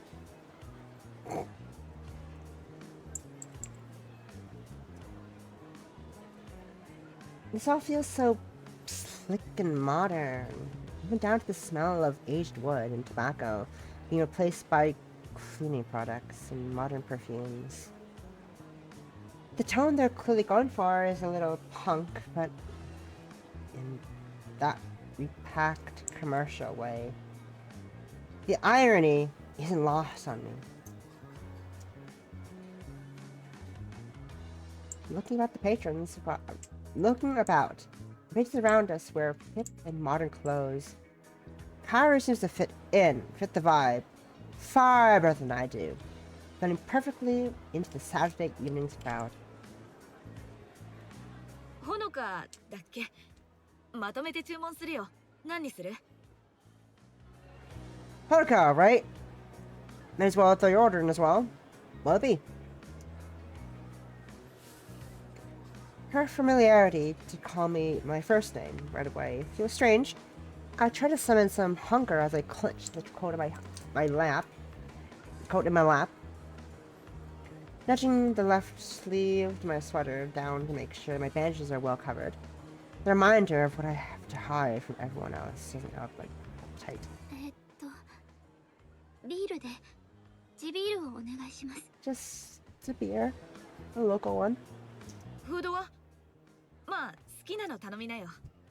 No food? Well, suit yourself. She wastes no time in quickly tapping away to make her order, leaving me suddenly glad that I managed to order something normal at a bar. I'll have to thank Yasue for teaching me how to order a beer. A beer. A single beer. Nothing else. Ash finishes up and puts the tablet back on the mount. It's Chino who speaks up. そうだ、これあげる。 Here, you can have this. Press the game center bag over the table with a smile. I reflexively take it before looking inside and plucking the soft item out. Bear. クマのぬいぐるみ？ A teddy bear? 私、物に執着しないたちなの。手放す方が楽だもん。だから持ってて。 I don't keep much, so it's easier to give away. You can keep it. 何よ、その顔。 What's that face supposed to mean? 私にはぬいぐるみが欲しいか聞かねえんだな。 Never said I wanted the teddy bear. ゲームセンターはその通りのすぐ先。無駄遣いしたいなら行ってきなよ。 The crane machines are just up the street. Go dump some of your cash in one. その言い方、誰かさんそっくり。 You sound way too much like someone else. Our talking is interrupted by a youthful waitress clad in a smart black uniform. Places 3 bottles of beer on the table and works off their bottle caps before nodding and striding away to another group of customers.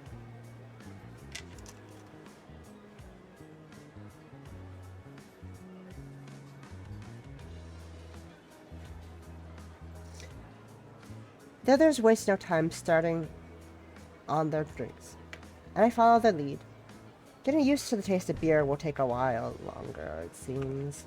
But I noticed that it is less sweet than what I had before.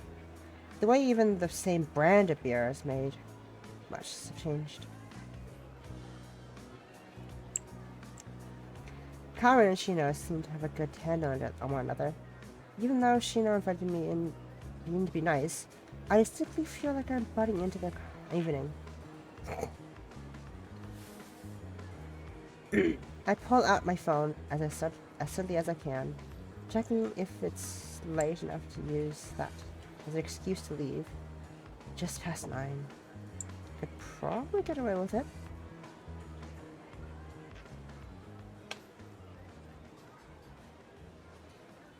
Motion at the edge of my vision prompts me to look back up. Kind of peering over the table towards my phone. That's gay. Towards my phone, and its lock screen. Now says the photo of Yasue and I. That's pretty fucking gay. Damn. Honoka. Hell yeah. へえ、可愛い人だね。 Oh, she's cute. My heart jumps as I realize what she's seeing. My first instinct is to pull my phone back towards me. I try to recompose myself, but my face feels far too hot for it to be convincing. ごめんごめん、つい気になってさ。Sorry about that. Your ass just got the better of me. She waves a hand in front of her face, an apology. But my heart just erases as I grab at a distraction before Shino jumps on the topic. 二人は知り合ってどれくらいなの？ How long have you two known each other? 1ヶ月かそこらかな。About a month or so. Just Shino, for confirmation, who agrees between sips. It took me a long time to get comfortable around Yasue. But I suppose both seem the social type. As we talk with each other, the conversation thankfully drifts away from me, as friends chat between one another. Kaoru's loud voice ensures the other patrons glance towards her rather than me as well. I took the last of my beer as quickly as I can before finding an opening in our conversation. もう遅いし、そろそろ帰らなきゃ。誘ってくれてありがとう。 It's getting late. I better go. Thanks for inviting me. 全然いいよ。来てくれてありがとう。じゃあ、また来週図書館でね。No worries. I'm glad you came along. See you at school next week. じゃあな、ほのか。今度また見かけたら声かけてよ。遊びに行こう。 See you around, Honoka. Hi if you see me. It'd be cool to hang out again. With that, I shuffle out of my seat and grab my coat. お会計は？ About paying. ああ、気にしないで。私が誘ったんだし、これくらい出すよ。It's fine, don't worry. I can swing this much after dragging you along. ありがとう。 Thank you. I feel bad, but this will be quicker if I just don't argue with the points. I don't even know how much beer costs in this time. Probably about 20 cents.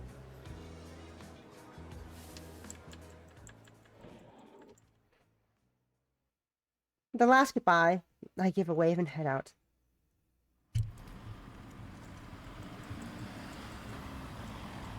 Winter's beginning to bite, especially after coming out of the izakaya. The footpaths are filled with people going this way and that, happily chatting between themselves. Once again, I find myself surrounded by anonymous. Just one more person amidst the crowd.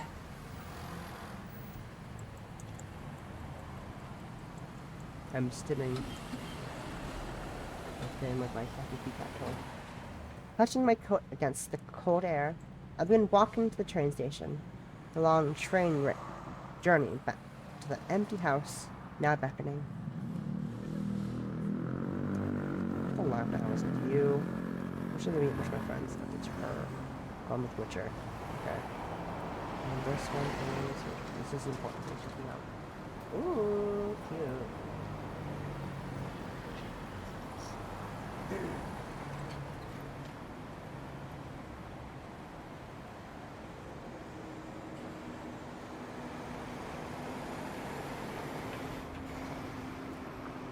Distracted by things and stuff. And really good, I think so too. What's this about?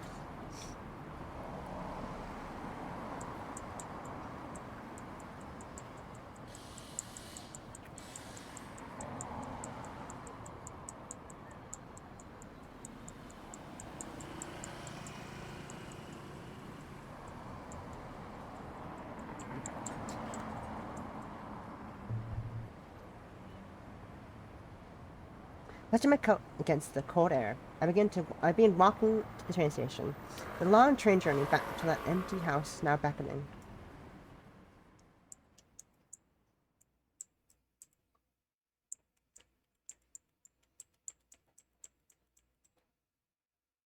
Wow, there are a lot more scenes in Act 1 than I thought it was gonna be. Jesus, this is a lot longer. I did not realize this. I'm stuck with time though. This is wow. There's a lot more scenes than the demo had. Fascinating. Another Friday's lecture might be over. The work of study and translation continues. While other students around me talked of get-togethers and partying, I sleep over the book right before me while they drink the night away. Not that I feel put out at all. Partying and such always feels like such an odd affair. I was dragged along to one or two when I started university, only to feel like a fish out of water. I never even drank until Yasumi offered. The company books never did me wrong, which is more than be said for people.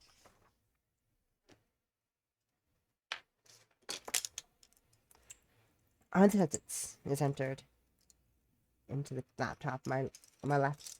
Centuries old or original to my right. The amusing juxtaposition of the old world of magic with the high technology of these times doesn't go missed. One small blessing has been Isabel's immaculate handwriting. Obvious care having been taken in recording her work. My own handwriting is terrible.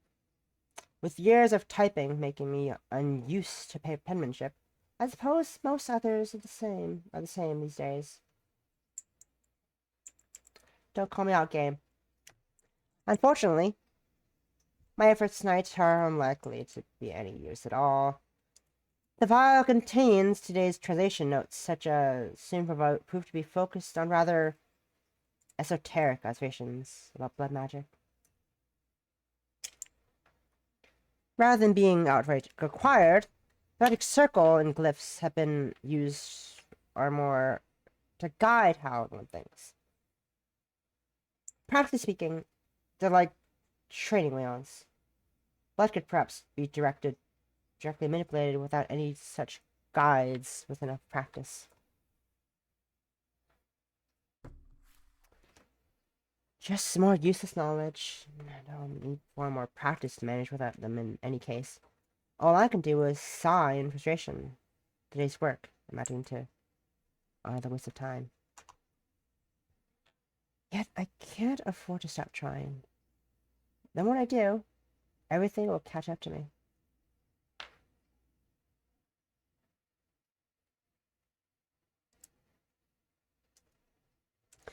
Deciding on my own experimentation, I look over to my phone, lying on the side. The light beside it glints in the moonlight.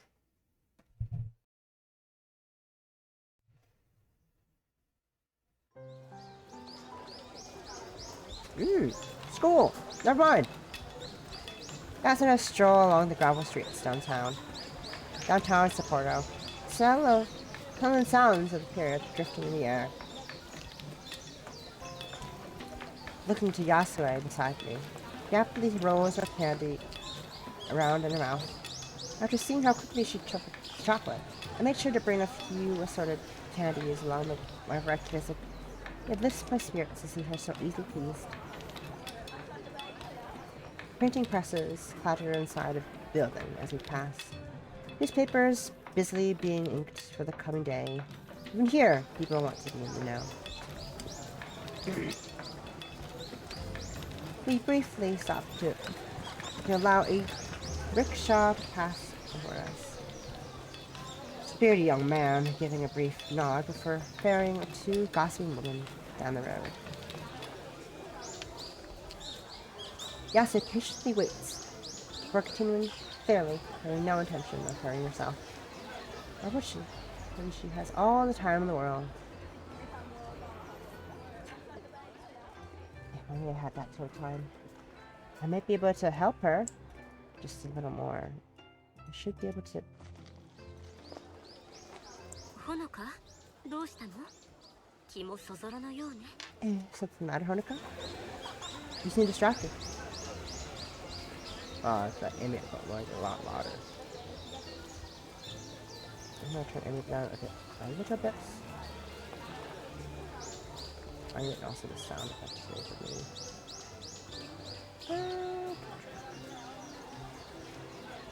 Let's emphasize some voices. Sustain.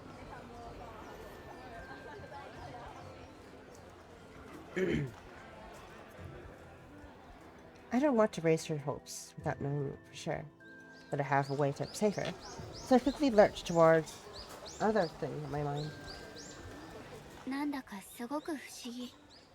通りの配置は私の世界と同じなのに、全然違う街みたい。This feels so uncanny. The street layout is just the same, but it's so different at the same time.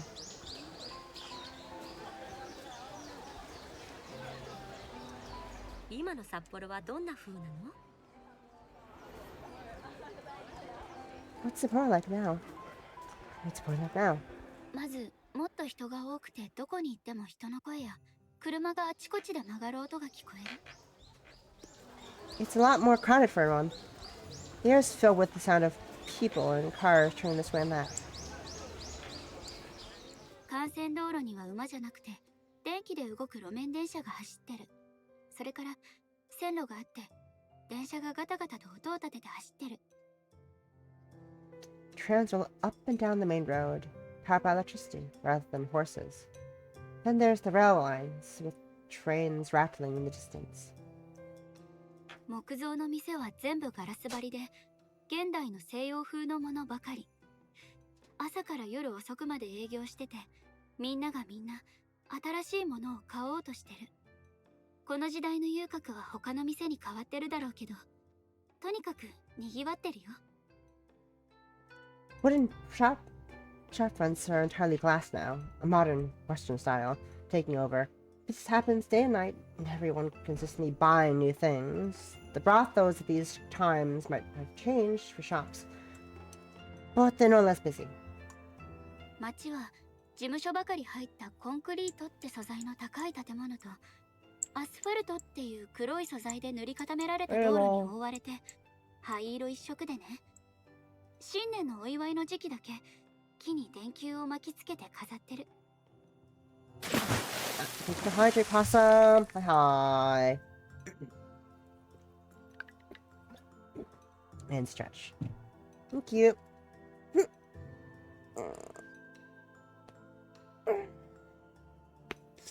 Oof, my neck. My neck. Oof. Hi. I wave at you. You're probably lurking still. Hi. Putting the concrete office blocks and tarmac roads, it's a gray city. The only thing to break it up are the lights strung up in the streets, the trees, from New Year celebrations. って説明で伝わるといいけど。I hope no justice. 嬉しいわ。札幌は現代でも賑やかなのね。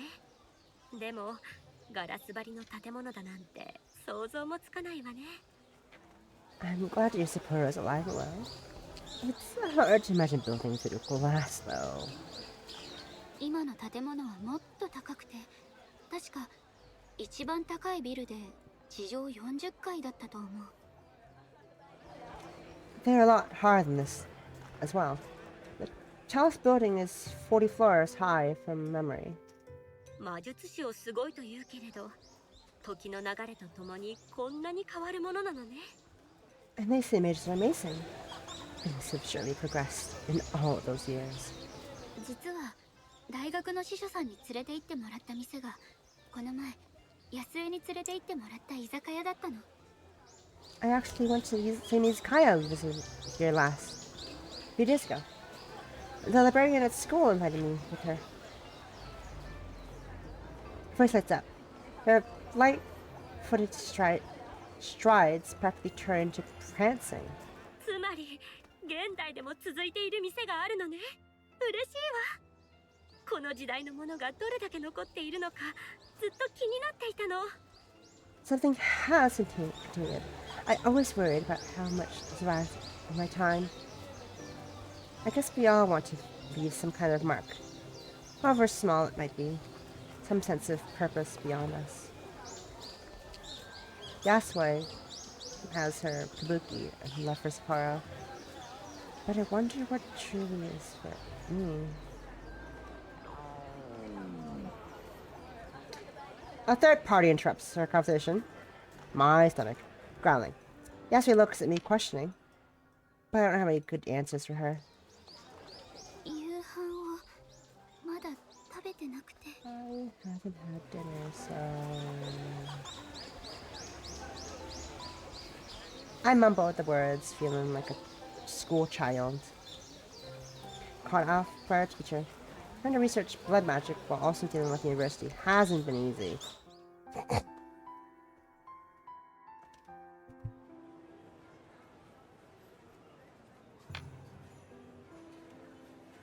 Once Wesley sets her mind to something, she refuses to hear otherwise. I still can't decide if this stubborn nature is endearing or not.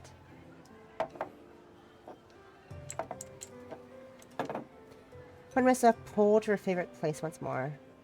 My hands fiddle in my lap out of restlessness as the waiter places our food before us. While the others here treat me nicely enough, for I'm glad that Yasuri having taken me under her wing.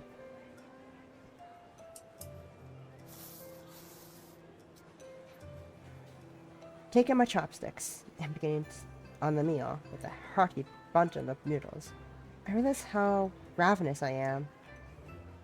Food here may not have the most variety, but it's wonderfully good compared to the convenience store food I've been living off. My glasses fog up from the steaming broth, but I can't stop myself from slurping up one mouthful after another. Mood. Oop. Only after a few minutes do I realize that I'm being stared at.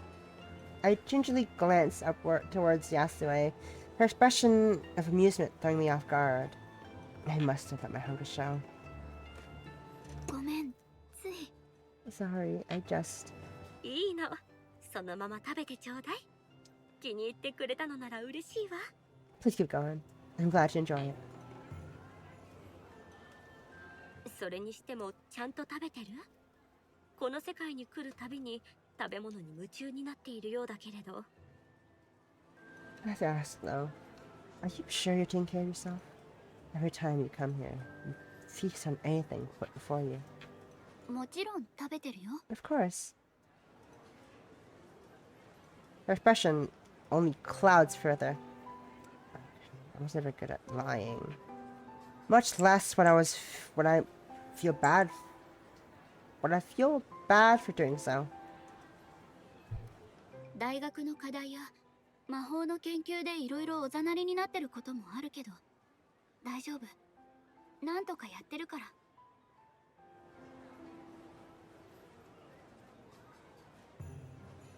Between university work and this, I've had to put more and more things aside.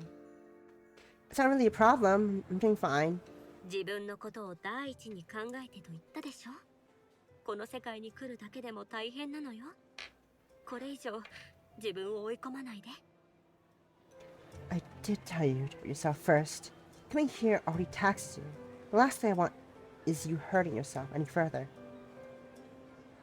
While the noodles are wonderful, as always, from this place, I give a frustrated sigh. やっぱり何か問題があるんでしょ。 So, something is wrong. 鈍から昇る湯気でメガネが曇るの。 Steam from the meat bowl. It fogs at my glasses. She gives a snort of amusement at my mundane predicament, even after wearing them for practically my entire life. Glasses can still be a real pain. Ah, blind! To my surprise, Yasui reaches towards and gently takes her glasses to her outstretched hands, putting them on herself afterwards with a churlish smile. これで一つ問題解決ね。 And like a one problem for you. She's cute. She's cute with glasses on. She's cute. What the fuck? They're both cute. Glasses is cute. With glasses cute. I'm gay. Ugh. やっぱりほのかはメガネがあってもなくても可愛いわ。 As I thought. You look lovely with or without glasses. I agree, Asue, I agree. We're big lesbians. I am afraid of the dark Yuri section part of the game. I am afraid of the dark Yuri. It's gonna turn at some point. Probably not Act 1. But it's gonna turn eventually. I'm scared. Gay. I'm left silent as I'm unable to work out how to reply. Though my scarlet cheeks provide an answer for me, I'd say my glasses see her better than I. My thoughts again turn inward. She looks around a little to get a feel for the prescription. Spent all my research into my own paltry blood magic. Yasu's true magic so confounds me. Conjuring apparitions to entice, enact play, an entire cast worth. Anything short of amazing. I'm surprised nobody talks about her performances in the real world. Right? Am I looking? If mages can do such wondrous things, then perhaps they could also... No, I can't think about that. Every time I've caught myself twitching towards that vain hope, I quickly bat my hand away. Where possible, I'm sure I would have heard about it by now. It's the last topic I want to talk about, and surrounded by strangers as well. ほのか？何？ Oh, yes? You're really fucking blind.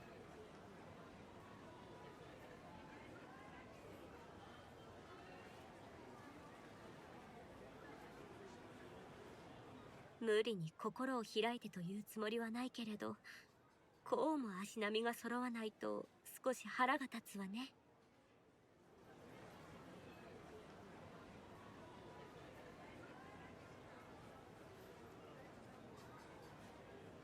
この世界のことは何でも知っているけれど、私の不思議な訪問者さんのことはまだ何も知らないの。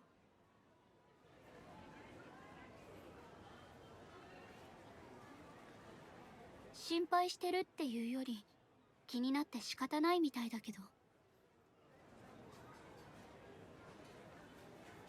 両方ではダメかしら。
私のことをもう少し知りたいなら、実は最近血の魔法でできることできないことを検証してみたの。本物の魔術師であるあなたたちと比べてね。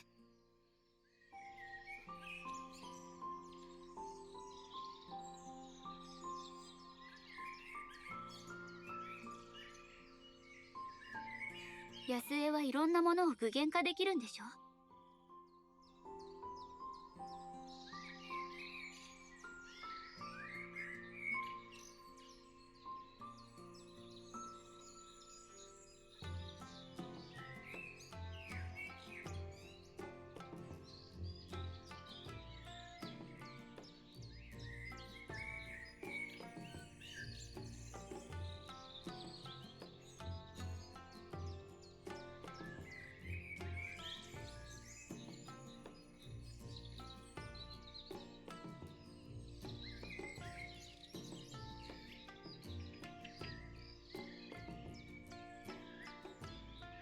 私が使うような召喚の術は普通の人にはできないと思うの。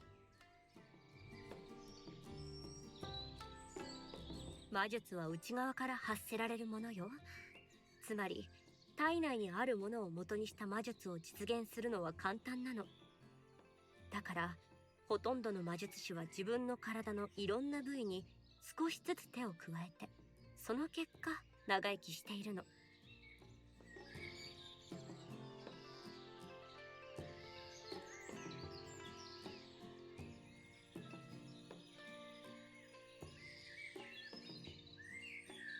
大抵の魔術師も体のすぐ外側の世界に手出しできるけれど、もっと難しくなるわ。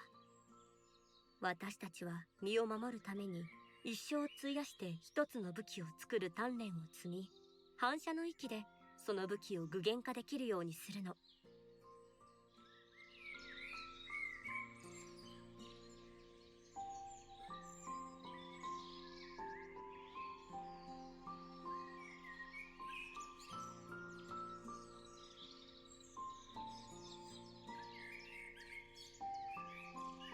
ああ、それが安江のセンスなの？そう、あれは私の武器よ。それ以上のものを変えるのは難しすぎて、できる魔術師はほとんどいないわ。だから私のような魔術を広範囲に展開できる者には特別な才能があると言われているの。体外に効果を及ぼす特定の魔術、それが私の場合は具現化というわけね。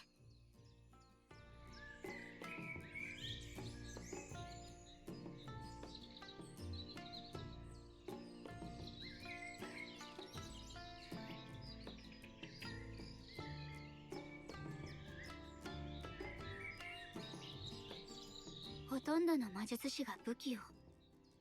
じゃあ私にもできるかな？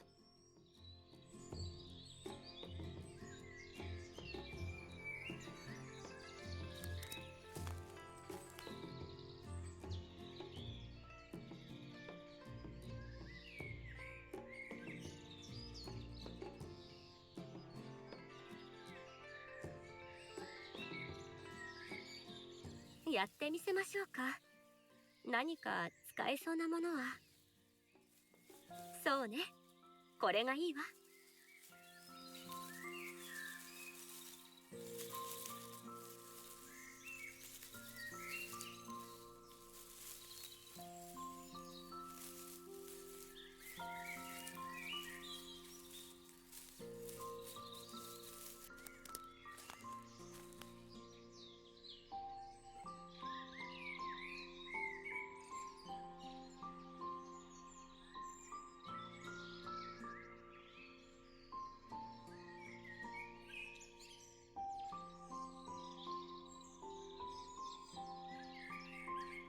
私にわかるかな？若い魔術師が自分の武器を具現化する訓練を始めるときはね、こういう道具を使って思考を導くの。血の魔法ではどう作用するのかはわからないけれど、役に立つかもしれないでしょ。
さあ、形にしたい武器をできるだけ細かいところまで思い描いてみて。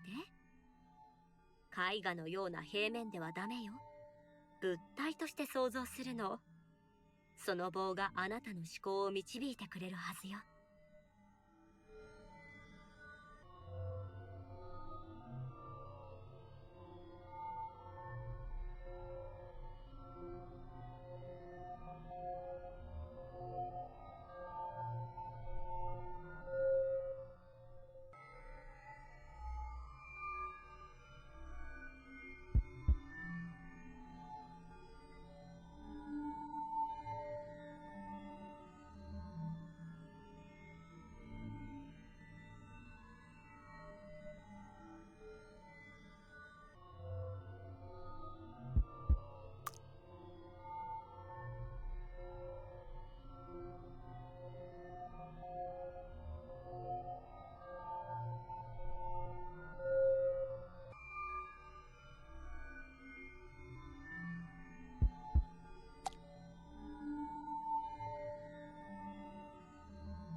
これを私が。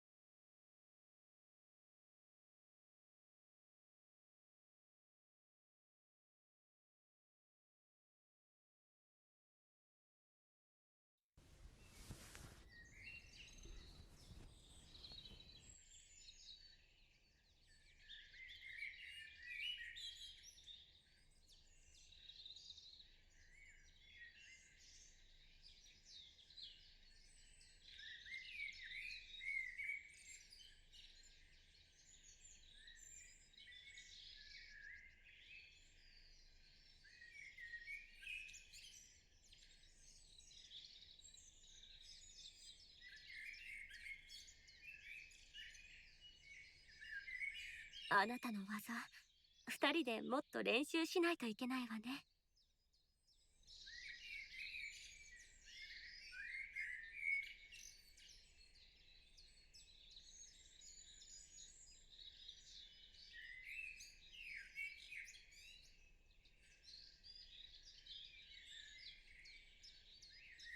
大丈夫？ほのか。私、魔術のこと少し知りたかっただけなの。本物の野生が使うような魔術のこと。でも聞いてばっかりで迷惑かな。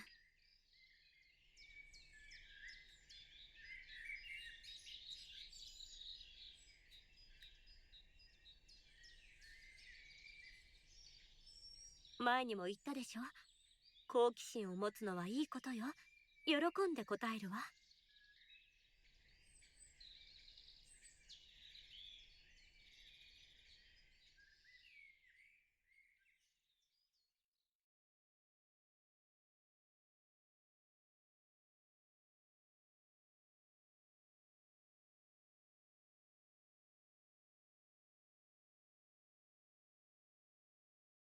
魔術で死んだ人を生き返らせることはできるの？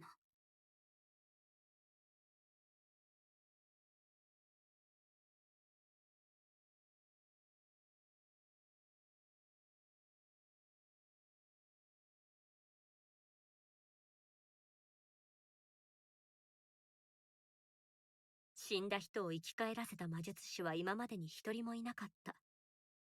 ほのかにははっきり言っておくべきでしょうね。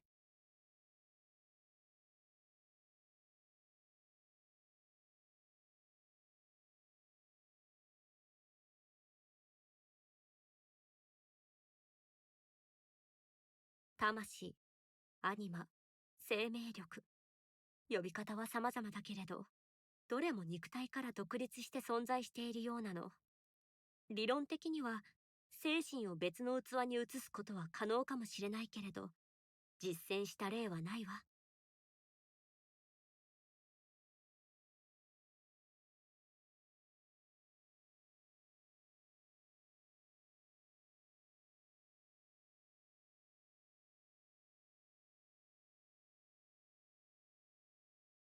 ごめんなさいね。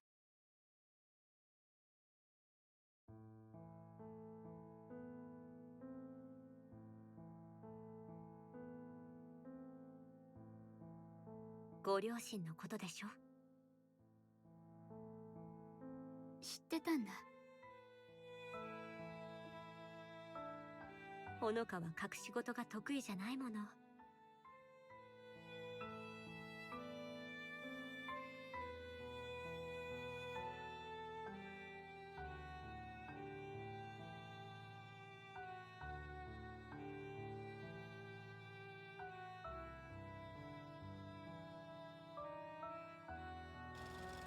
あの時、世界が真っ暗闇に包まれたみたいだった。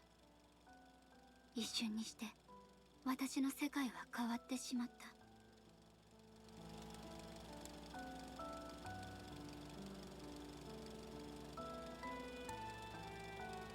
それでも夜は明けた。それが不思議で仕方なかった。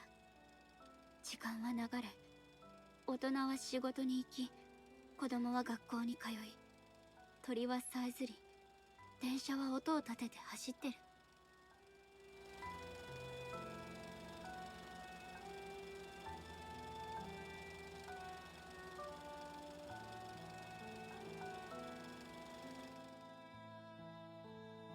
他の人たちの時間は変わらずに流れてる。私の時間は止まってしまったのに。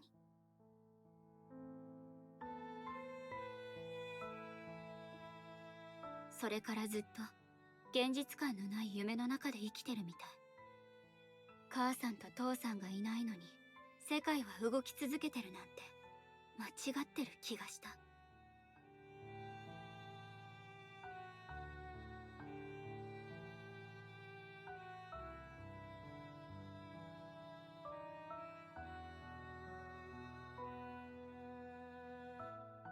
ごめん、まとまらない話で。今までこんなこと打ち明けられる人がいなくて。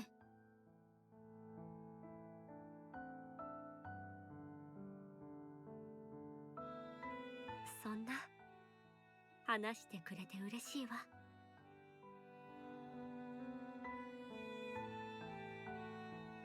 いろいろ気を使わせてごめんなさい。大切なものを失ったのは安江も同じなのに。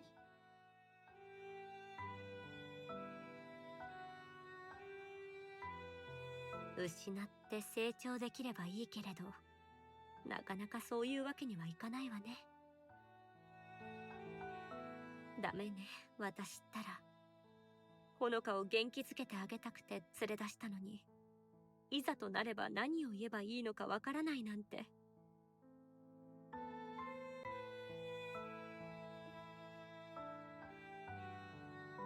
ねえ、安江のこと聞いてもいいかな？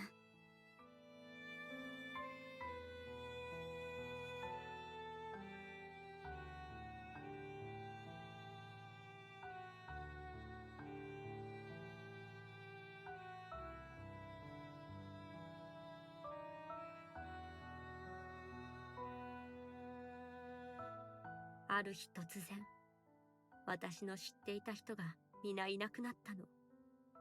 それに、知っていたものすべても。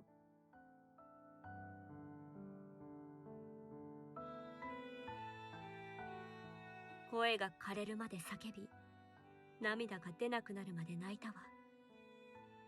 その状態が永遠に続く運命だと気づいたとき、心が壊れそうだった。唯一の慰めは、たとえわずかでも愛する人たちの記憶の中で生きていけること、それだけだった。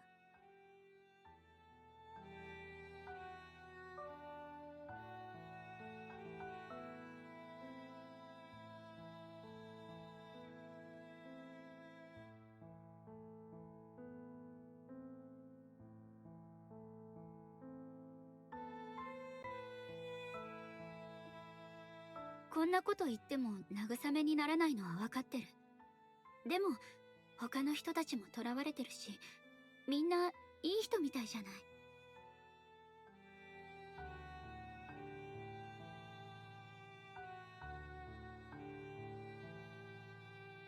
悪い人たちじゃないのは確かよ。でも私の知っていた人たちではないの。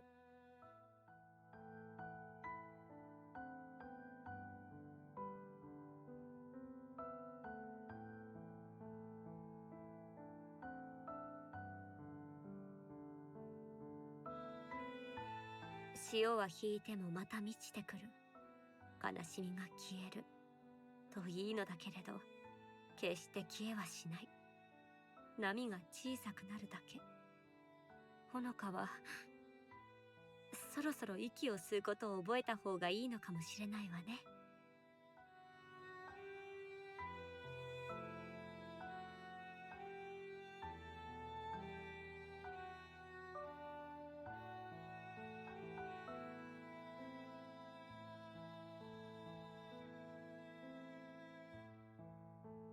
少なくとも本物の世界には私が愛し、私を覚えてくれている人たちがいる。そう思うと少しだけ心が楽になるの。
みんな両親を失っても人生に向き合ってる私を大人だって言うけど、本当はまだ何も分かってないだけだと思う。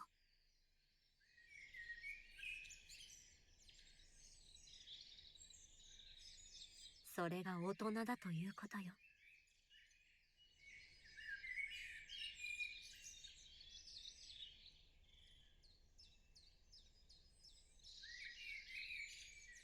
子供の頃、親は何でも知っていると思っていたわ。10代になると自分は何でも知っていると思った。でもね、大人になって自分は何も知らないことに気づいたの。本当の知恵というのはね、誰もが実は何も分かっていないと理解することよ。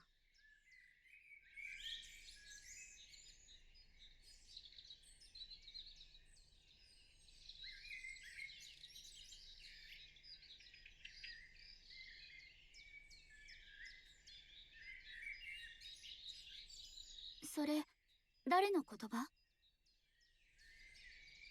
私よ。好きに使っていいわよ。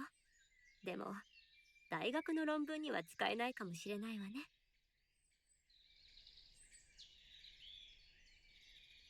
それが大人になる上で一番辛いところよね。10代に入って初めて気づいた。不公平も人生の一部なのだと。時にはどうしようもないこともあると受け入れなくてはならないの。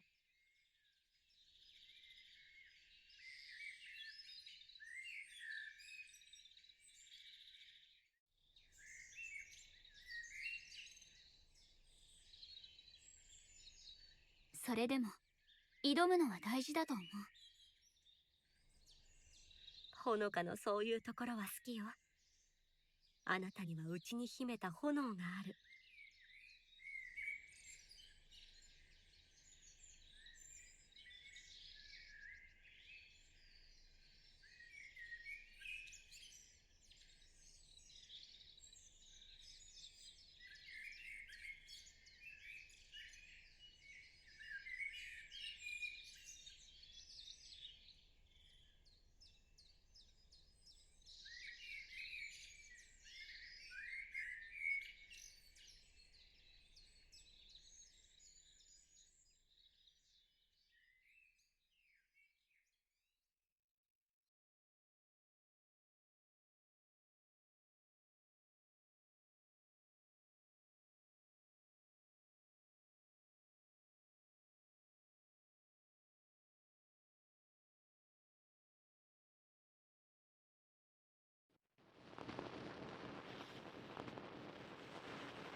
Right there.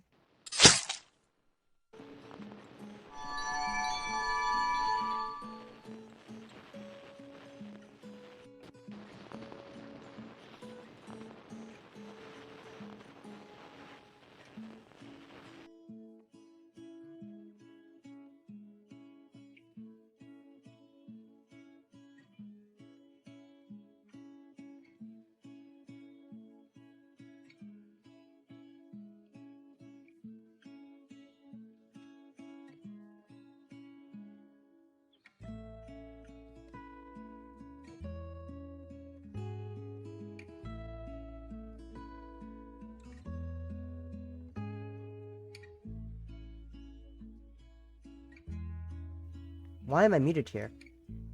Why was I muted here? Why was I muted? How long have I been muted? Oh dear God, I've been muted for so long. Oh fuck, whoopsies. I pressed the mute button by accident. Oh dear, I'm an idiot. Wow. Wow.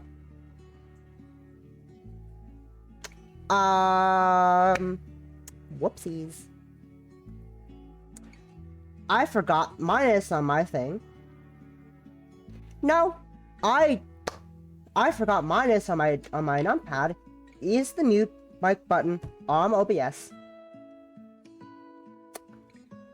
I'm gonna. Jesus. Anyways, as I was saying, I've been drinking Tithe In Blood. No, I've been enjoying Tithe In Blood. The act's a lot longer than I thought this could be, so I'm gonna call it there. Because Jesus fucking Christ, I feel dumb for my mic being muted because I Tithe In Blood covers the sound mixer for my mic. I just didn't think a minus on my numpad did anything for some reason. I was trying to find the glasses toggle. I found the glasses toggle, by the way. It's asterisk. Yeah, asterisk. Yes, asterisk.